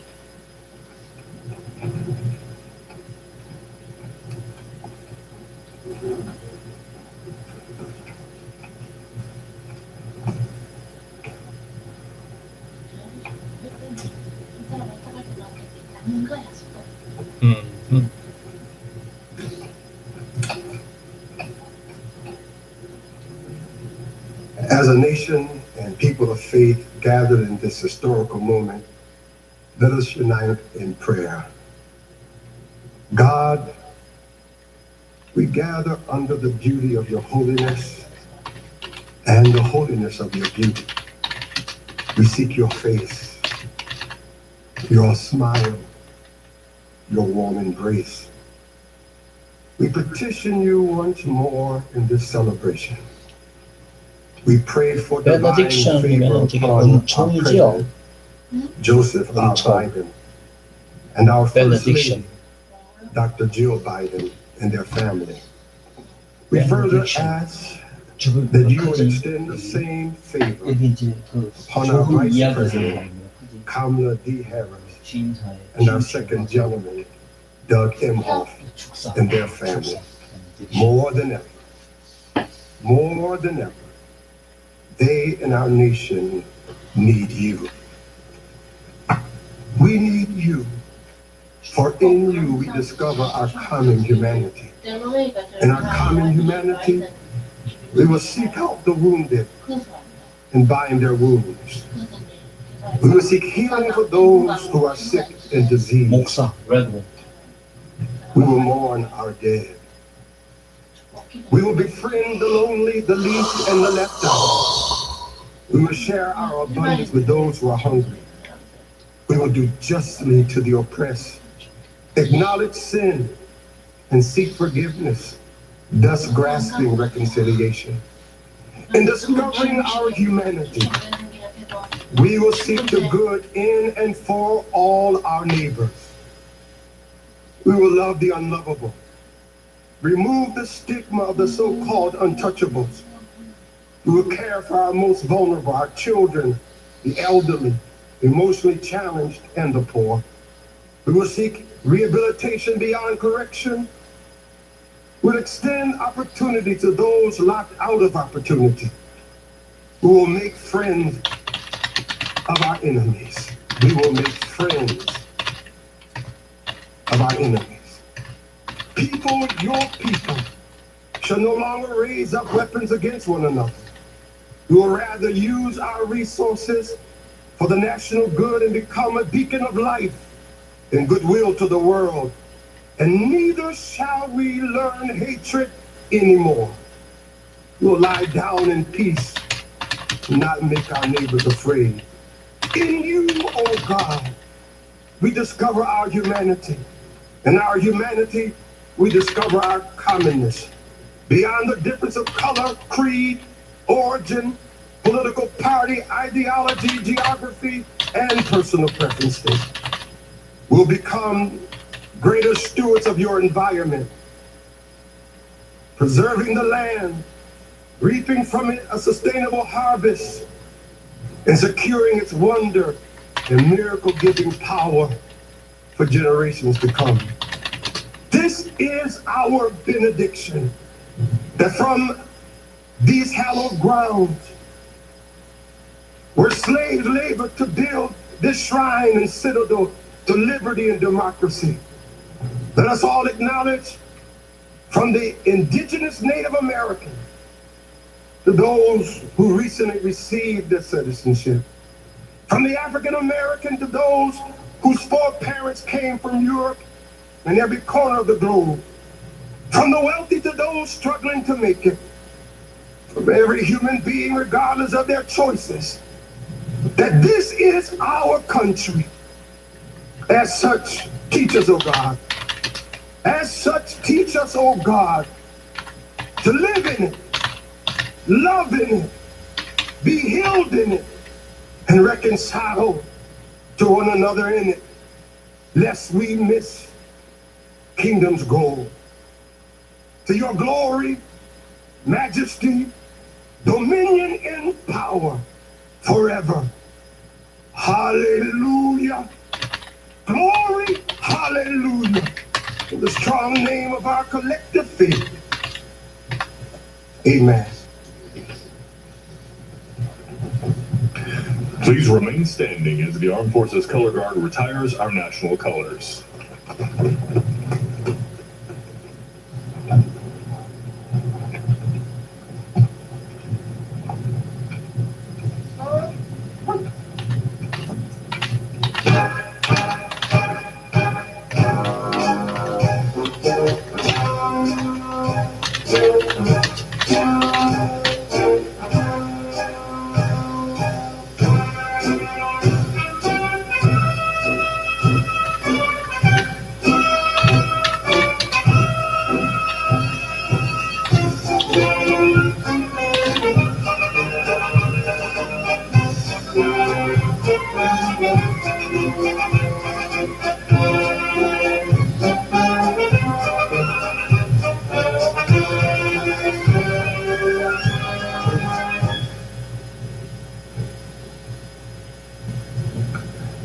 Ladies and gentlemen, please be seated and remain in your seats while the President and official party depart the platform. For safety reasons, your ushers will release your section in an organized manner, following the playing of our national march, The Stars and Stripes Forever. President Joe Biden, now the 46th president of the United States, putting his soul into his first address, calling for Americans to end what he's calling their uncivil war that pits red versus blue, speaking us to treat each other with dignity and respect. Jake, this was an address like no other, on Inauguration Day like no other, where the nation saw its first woman vice president and woman of color sworn in, and the world witnessed democracy withstand one of its greatest tests. Absolutely. Well, 2 weeks after that very same site was desecrated by a domestic terrorist mob trying to stop democracy in its tracks, the United States, and in fact the world, was treated to a beautiful demonstration of the steadfastness of that democracy. An inaugural full of incredible moments. We saw the exquisite eloquence of the youngest inaugural poet of all time, Amanda Gorman. We saw musical and heard musical performances by Lady Gaga and Jennifer Lopez and Garth Brooks. We saw the oath of office by the first female vice president of the United States ever, Vice President Kamala Harris. And then most importantly, of course, we saw the steely determination and compassion of President Joe Biden, who called for unity, he called for empathy. He asked for those who did not vote for him to hear him out. He had a moment of silence in honor of all those lost to the coronavirus. And he also took a moment to denounce problems that he sees in society, problems that I have never heard denounced in such a way during inauguration. White supremacy, he called out. The corrosive belief and toxic belief of that bigotry. And he also talked about the challenge of lies and facts that are manipulated, which is also a corrosive element of society, a corrosive force that right now poses political challenges. It was a very spectacular inaugural in some ways, and it was also a very somber and serious one. And it was one that was very, very Joe Biden. And when I say that, it was authentic. His speech was so sincere, and that sincerity matched the times and matched the moment. And, you know, there are times when we watch this ceremony when maybe sometimes it's a bit discordant. It could not be more harmonious with regard to who Joe Biden is, what his message is, and what is needed for these times.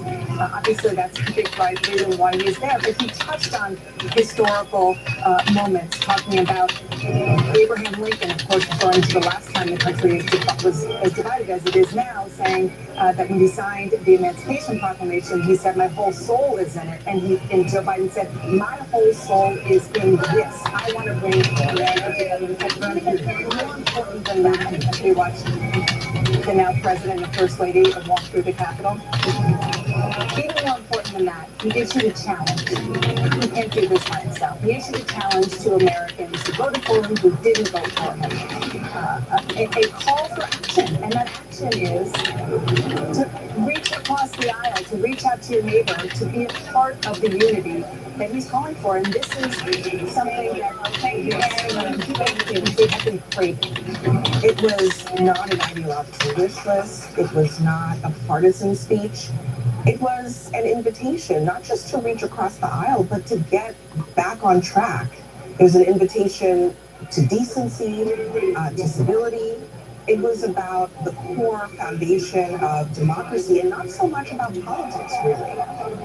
And that's really remarkable because this is a deeply divided partisan time, but it's also that Joe Biden is leading a Democratic Party that has a lot of pent-up energy right now. They want a lot of things done, but clearly he stated with this inaugural address that he believes the number one priority and challenge that he faces is uniting the country, but not just uniting the country, but bringing both sides of the aisle back to this place where civility is the norm, where all of these things that we saw on gory display 2 weeks ago are no longer part of our politics. And that is a real tall order, and I think it really goes well beyond politics. And that was the message today. And I thought Amanda Gorman's poem profoundly spoke to that moment and spoke to the challenge that this country faces. The combination of those two, the president's address and also that inaugural 유튜브 poem. 중계했다가 아들 막 와가지고 그래가 내가 얘는 해설 안 해줘요. 걔 해설해줬다. 진짜 지금 해설해주고 있었어? 헐. 어머 많이 먹었던데. 에이 없었어. 아 소리. into their corners or even eradicated 와 from our 많이 society. 먹었네. 이거 알고서 내가 하신 거야. 아들은 뭐 들러 와가지고 들러 없어. 내가 이거 해가지고 이거 그저 취임사하는 거 이렇게 통역해주고 그랬거든.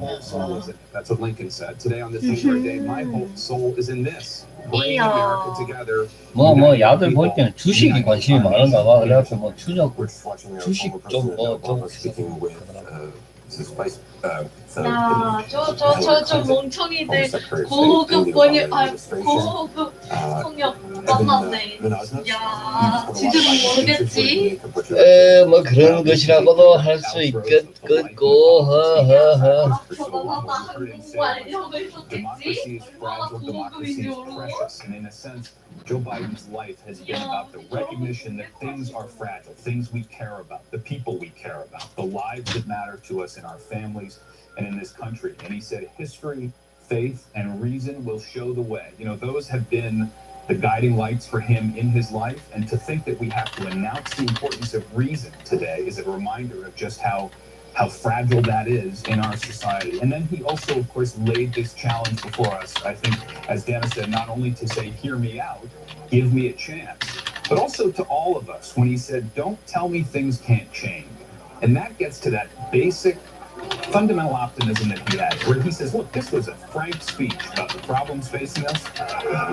It is about through a dark winter, as he described it, at a broken land. But don't tell me things can't change. And that right there is the idea that it is upon all of our shoulders if we're going to permit the idea that things can get better. President Obama, Lady Gaga just talking. Van Jones said, President Biden spoke a lot about truth and about facts and lies. You know, he spoke from the depth of his soul, and we needed this. And you know, that was beautiful. You know, beauty heals. Beauty heals. But there was not one part of that that wasn't just medicine in the wound. And if you have any doubt that one person can make a difference, that one person's voice, one person's commitment, one person's bedrock faith can be the pivot point for a nation, just watch that speech again and look at how the country responds. You know, I also just want to point out, you know, having Kamala Harris, you know, put her hand on that Bible. There have been 92 people who put their hands on the Bible, 44 presidents, 48 vice presidents. Never a female hand has touched that Bible, and only 2 people come. And so that shows you something about Joe Biden, him picking her, helping to make history move stuff along. And he talked about all those young people protesting, and all those young people out there who were registering voters. He said there's a cry for racial justice 400 years in the making, honoring them. So you have a president that can bring in all these young people, can lift up these people of color suffering, and still reach out to everybody else. And I thought it was just extraordinary, beautiful moment for this country, and it was needed. This speech was pure Joe Biden, and the people who wrote it with him have worked for him for decades and know him pretty well. And there was one line that really struck me because it could have been a line that you received from your father, your mother. He said, here's the thing about life. There's no accounting what fate will deal you. And from that, we understand what fate dealt Joe Biden and how he overcame all of that tragedy in his life. And in a way today, by being so optimistic and saying to us, we must end this uncivil war, here's a man who gave Americans permission to feel good about who we are and what we can become again. And there is, that is something we've heard from Joe Biden over the years, during the campaign. And then there was a moment at the beginning of the inauguration speech that was also pure Biden, where he made a reference to Seamus Heaney, his favorite Irish poet. And he said, this is America's day, history and hope. And what the poem he is talking about says that the longed-for tidal wave of justice can rise up and hope and history can rhyme. And I think that's how he sees this moment for himself, a moment of hope and a moment of history. It's interesting that you were just Hillary Clinton, Lady Gaga, we're seeing Bill Clinton, J-Lo, speaking with the Obamas. There's Nancy Pelosi, David Axel. Yeah, you know, as someone who I worked with him for several years in the White House, in the campaign before the White House, and so much of what I heard is so familiar to me. That speech was written within the four corners of who Joe Biden is, and who Joe Biden is what the country needs right now: decency, empathy, the things that he emphasized there. I was also interested in that he said every disagreement does not have to be the cause for war. And I think he was not just addressing the country, but his colleagues sitting behind him. And I noticed that he addressed them and said, all my colleagues, we all understand the world is watching. And also said we must end this uncivil war. Yes. And I think there was a real, not everybody is going to receive this speech the way he intended. I think there's a real hunger in this country for community. And he is a president and he is a human being who sees in others common humanity. And this speech was about our common humanity as human beings, our common obligations as Americans to each other, to our children. This was just such a breath of fresh air that we desperately needed after this horrific experience we've just been through. Senator Elizabeth Warren and former President Obama. Joe Biden, 46th President of the United States. Joe Biden becomes the 46th President of the United States.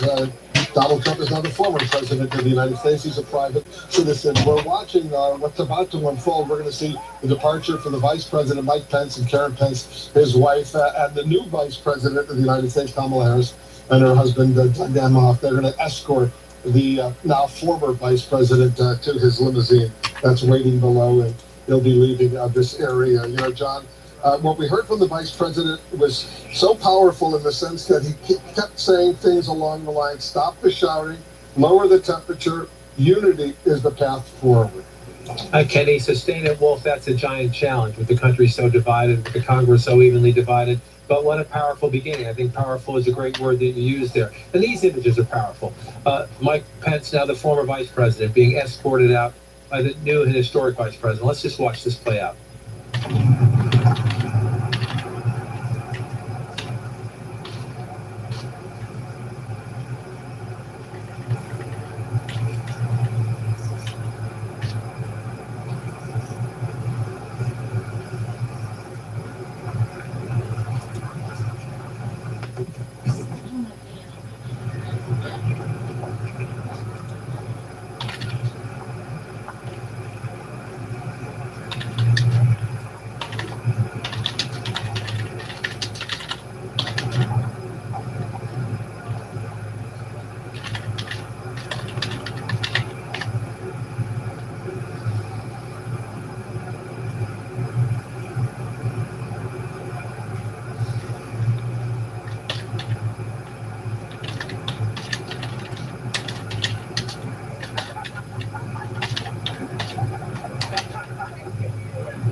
Laughter right there. You heard the laughter between the new history-making Vice President Kamala Harris, the former now Vice President Mike Pence. Laughter on the steps of a building. 1 week ago, Donald Trump was impeached for a second time. 2 weeks ago, it was under attack, and some of the Trump supporters going in were chanting, "Hang Mike Pence." What an important moment. Again, can Joe Biden's message of unity last? What will happen in the days ahead when he's having policy fights and the like? We will get to all of that. Today is so important in this changing of the guard, and for Democrats watching who may not have a great view of Mike Pence, in the end, he decided it was important to do the right thing. This would traditionally be Donald Trump and Joe Biden walking down those steps. Joe Biden saying thank you and farewell to the former president. Donald Trump, for whatever reason, insert your own, decided he did not be here. He disrespected tradition, disrespected norms. So instead, we see the new vice president, again, a history-making vice president, saying farewell, thank you, and sharing a laugh, Wolf, with Mike Pence. Again, after the past 4 years of partisan divide, after the wave, you see the wave there. As Jake noted earlier, just a little more than a week ago, Mike Pence was still trying to support the president's case that there was fraud in the election. Whatever. We can, again, litigate that another day. On this day, and in recent days, he has decided to do the right thing. And here you see just the passing of the torch. It's not the image we're supposed to be seeing. This should be former President Trump getting onto a helicopter to leave town. But he decided he did not want to be part of this great American tradition. Mike Pence came. You see the wave there. Part of what the new president, Joe Biden, is trying to signal that, yes, we're in the middle of these colliding crises, the pandemic, a struggling economy, the political divide. 2 weeks ago today, an attempted insurrection. But can we try? Can we just try to talk to each other, to respect each other, to work out our differences politely? Again, the history there, too, of Kamala Harris, first woman of color, vice president of the United States, a very important part for an amazing picture on this powerful day. It was part of the theme that the president of the United States, President Biden, set, which is basically when he said, "We will get through this together." And then he repeated a line he has often said, and there we see the vice president and her husband, Doug Emhoff, walking back up these stairs. And he said, "I will fight as hard for those who didn't support me as those who did." Very important effort to try to reestablish some sort of unity in this country, Jake. It's going to be difficult. There's no doubt about that. Absolutely. And what could have been a more beautiful demonstration of the idea of hope and a new era, of turning a page from a period in this country that was dark and desperate for so many people because of the coronavirus, because of divisions in this country, because of white supremacist violence, because of the violence we saw 2 weeks ago. Then the youngest inaugural poet ever, Amanda Gorman, who is either 22 or 23, we're not quite sure, and just summed up with emotion and beautiful eloquence the idea of what this country came close to losing a couple weeks ago. It's not easy to write an inaugural poem, but she not only did, but she and delivered it with tremendous poise and grace, but she also, it was incredibly relevant and timely. And it was timely because, according to the New York Times, she was about halfway through it when January 6th happened at the Capitol and finished the poem that night, inspired or perhaps propelled by what she saw. And there was a line in the poem, "We've seen a force that would shatter our nation rather than share it, would destroy our country if it meant delaying democracy." So much of the poem was directly relevant to what we all experienced 2 weeks ago. And for a 22-year-old to capture that and capture all of the history and the meaning of what our democracy should mean, I think was really extraordinary to see. She's from Los Angeles. Example, a lot of the reopening plays that, as I said, people have been buying hand over fist since June, really, when the first. Clearly, a brilliant wordsmith, able to really capture not just the moment that we're in, but the feeling of anxiety about our democracy, but also hope about what it's supposed to be. This is hardly poetry, but she was a showstopper. It was the kind of thing where she had prose, she had the oratory, and there's Chris Coons, Senator from Delaware. With Hillary Clinton. Clintons are there. Yeah, so we're going to watch this as we talk about Amanda Gorman. But she really just absolutely had everybody's attention because of how fantastic she was. As I was saying, not just in how she wrote the poem, but how she delivered it. We could just sit here all day picking out some of the great lines. One is, "There is always light if only we are brave enough to see it, if only we are brave enough to be it." I mean, that line alone is just beautiful and so appropriate. And really just summed up what I think was so distressing in an existential way about what we saw 2 weeks ago. Obviously, witnessing any sort of violence is hideous. But what we saw 2 weeks ago in the same building that we are looking at right now with Senator Cory Booker, Democrat of New Jersey, in the same building was an attempt to undermine democracy, an attempt to steal democracy. That's what was being attempted.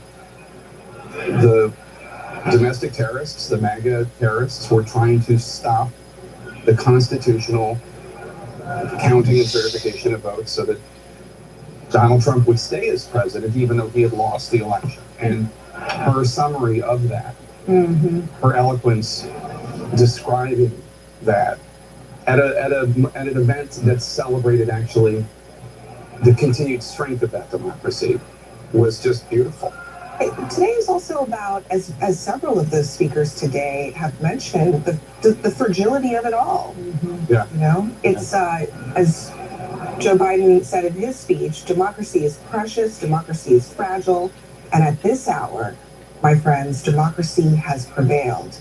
But I think today, as we sit here and we watch this incredible ceremony just be completed, it is such a reminder that we came so close. Yeah, at this hour, democracy has prevailed. That's what's so interesting about that sentence. It jumped out to me too, Abby, which is, at this hour it prevailed. Maybe next time it won't. And as you pointed out repeatedly, had we had a Republican House of Representatives led by Kevin McCarthy, would we be sitting here today discussing a transfer of power? She said when she was looking into how to write this, she said she studied people like Winston Churchill on ways that rhetoric has been used for good. Ways that rhetoric has been used for good. Talk about a study in contrast. That speaks for itself. Yeah, the challenge, of course, for President Biden and Vice President Harris, as well as those who have stood for democracy, including Majority Leader Schumer and Minority Leader McConnell, is how to deal with a political party, specifically House Republicans, but also some Senate Republicans, that are against democracy, have been acting to undermine it. That's going to be a real challenge going forward. Wolf? Yeah, it's going to be a huge challenge, despite the words that we just heard from President Biden. Jeff Zeleny is watching all of this unfold. Jeff, I know you've been doing extensive reporting on what we anticipated would be in his remarks, and I think you were right. What we heard is what we anticipated, an effort to try to bring the country together after this long period of partisanship and division.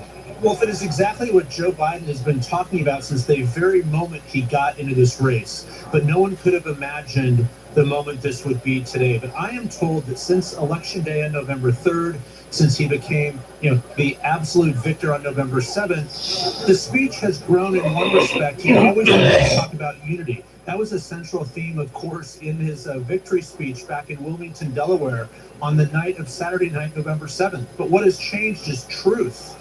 So I am told that the theme of truth really emerged in the last several weeks as all of the events transpired, with President Trump questioning the results of the election, and certainly the attack right here 2 weeks ago at this very hour. But truth, I'm told, became a more emerging theme in these recent weeks. It also allowed him to talk about President Trump without uttering his name, without saying his name, without giving him any voice. Again, we know that President Trump is not someone who President Biden obsesses over, but he did want to squarely point out what he believes is a cancer on this country and society, and that is a lack of agreed upon facts and truth. So that is where and how truth became such a central theme of all of this. And I am told, talking with a couple advisors during this ceremony, that this is the reason that President Biden wanted to deliver this address outside here, looking out over the National Mall. He was urged by some to have his address inside the Capitol, as Ronald Reagan did when it was so cold in his second inaugural, but he wanted to do it outside to project a sense of normalcy, to talk about history. So President Biden prevailed on that, and the sun started shining during his ceremony, Wolf. Now he's still in the Capitol here, and the hard work begins. The hard work begins. In fact, some of that hard work is going to begin later today. This day is only just beginning. They're going to be heading over to Arlington Cemetery for a wreath laying over at the Tomb of the Unknown Soldier. and the new president will be there with former presidents Obama, Bush 43, and Clinton. There will also be this huge virtual parade, a parade across America, with performers from all 50 states, 6 territories. That will be significant. And then the new president will sign a whole bunch of executive orders, getting rid of several decisions, several policy decisions, executive orders signed by the now former president of the United States. And then later tonight at prime time performance, it's going to be a celebration, an inaugural concert that CNN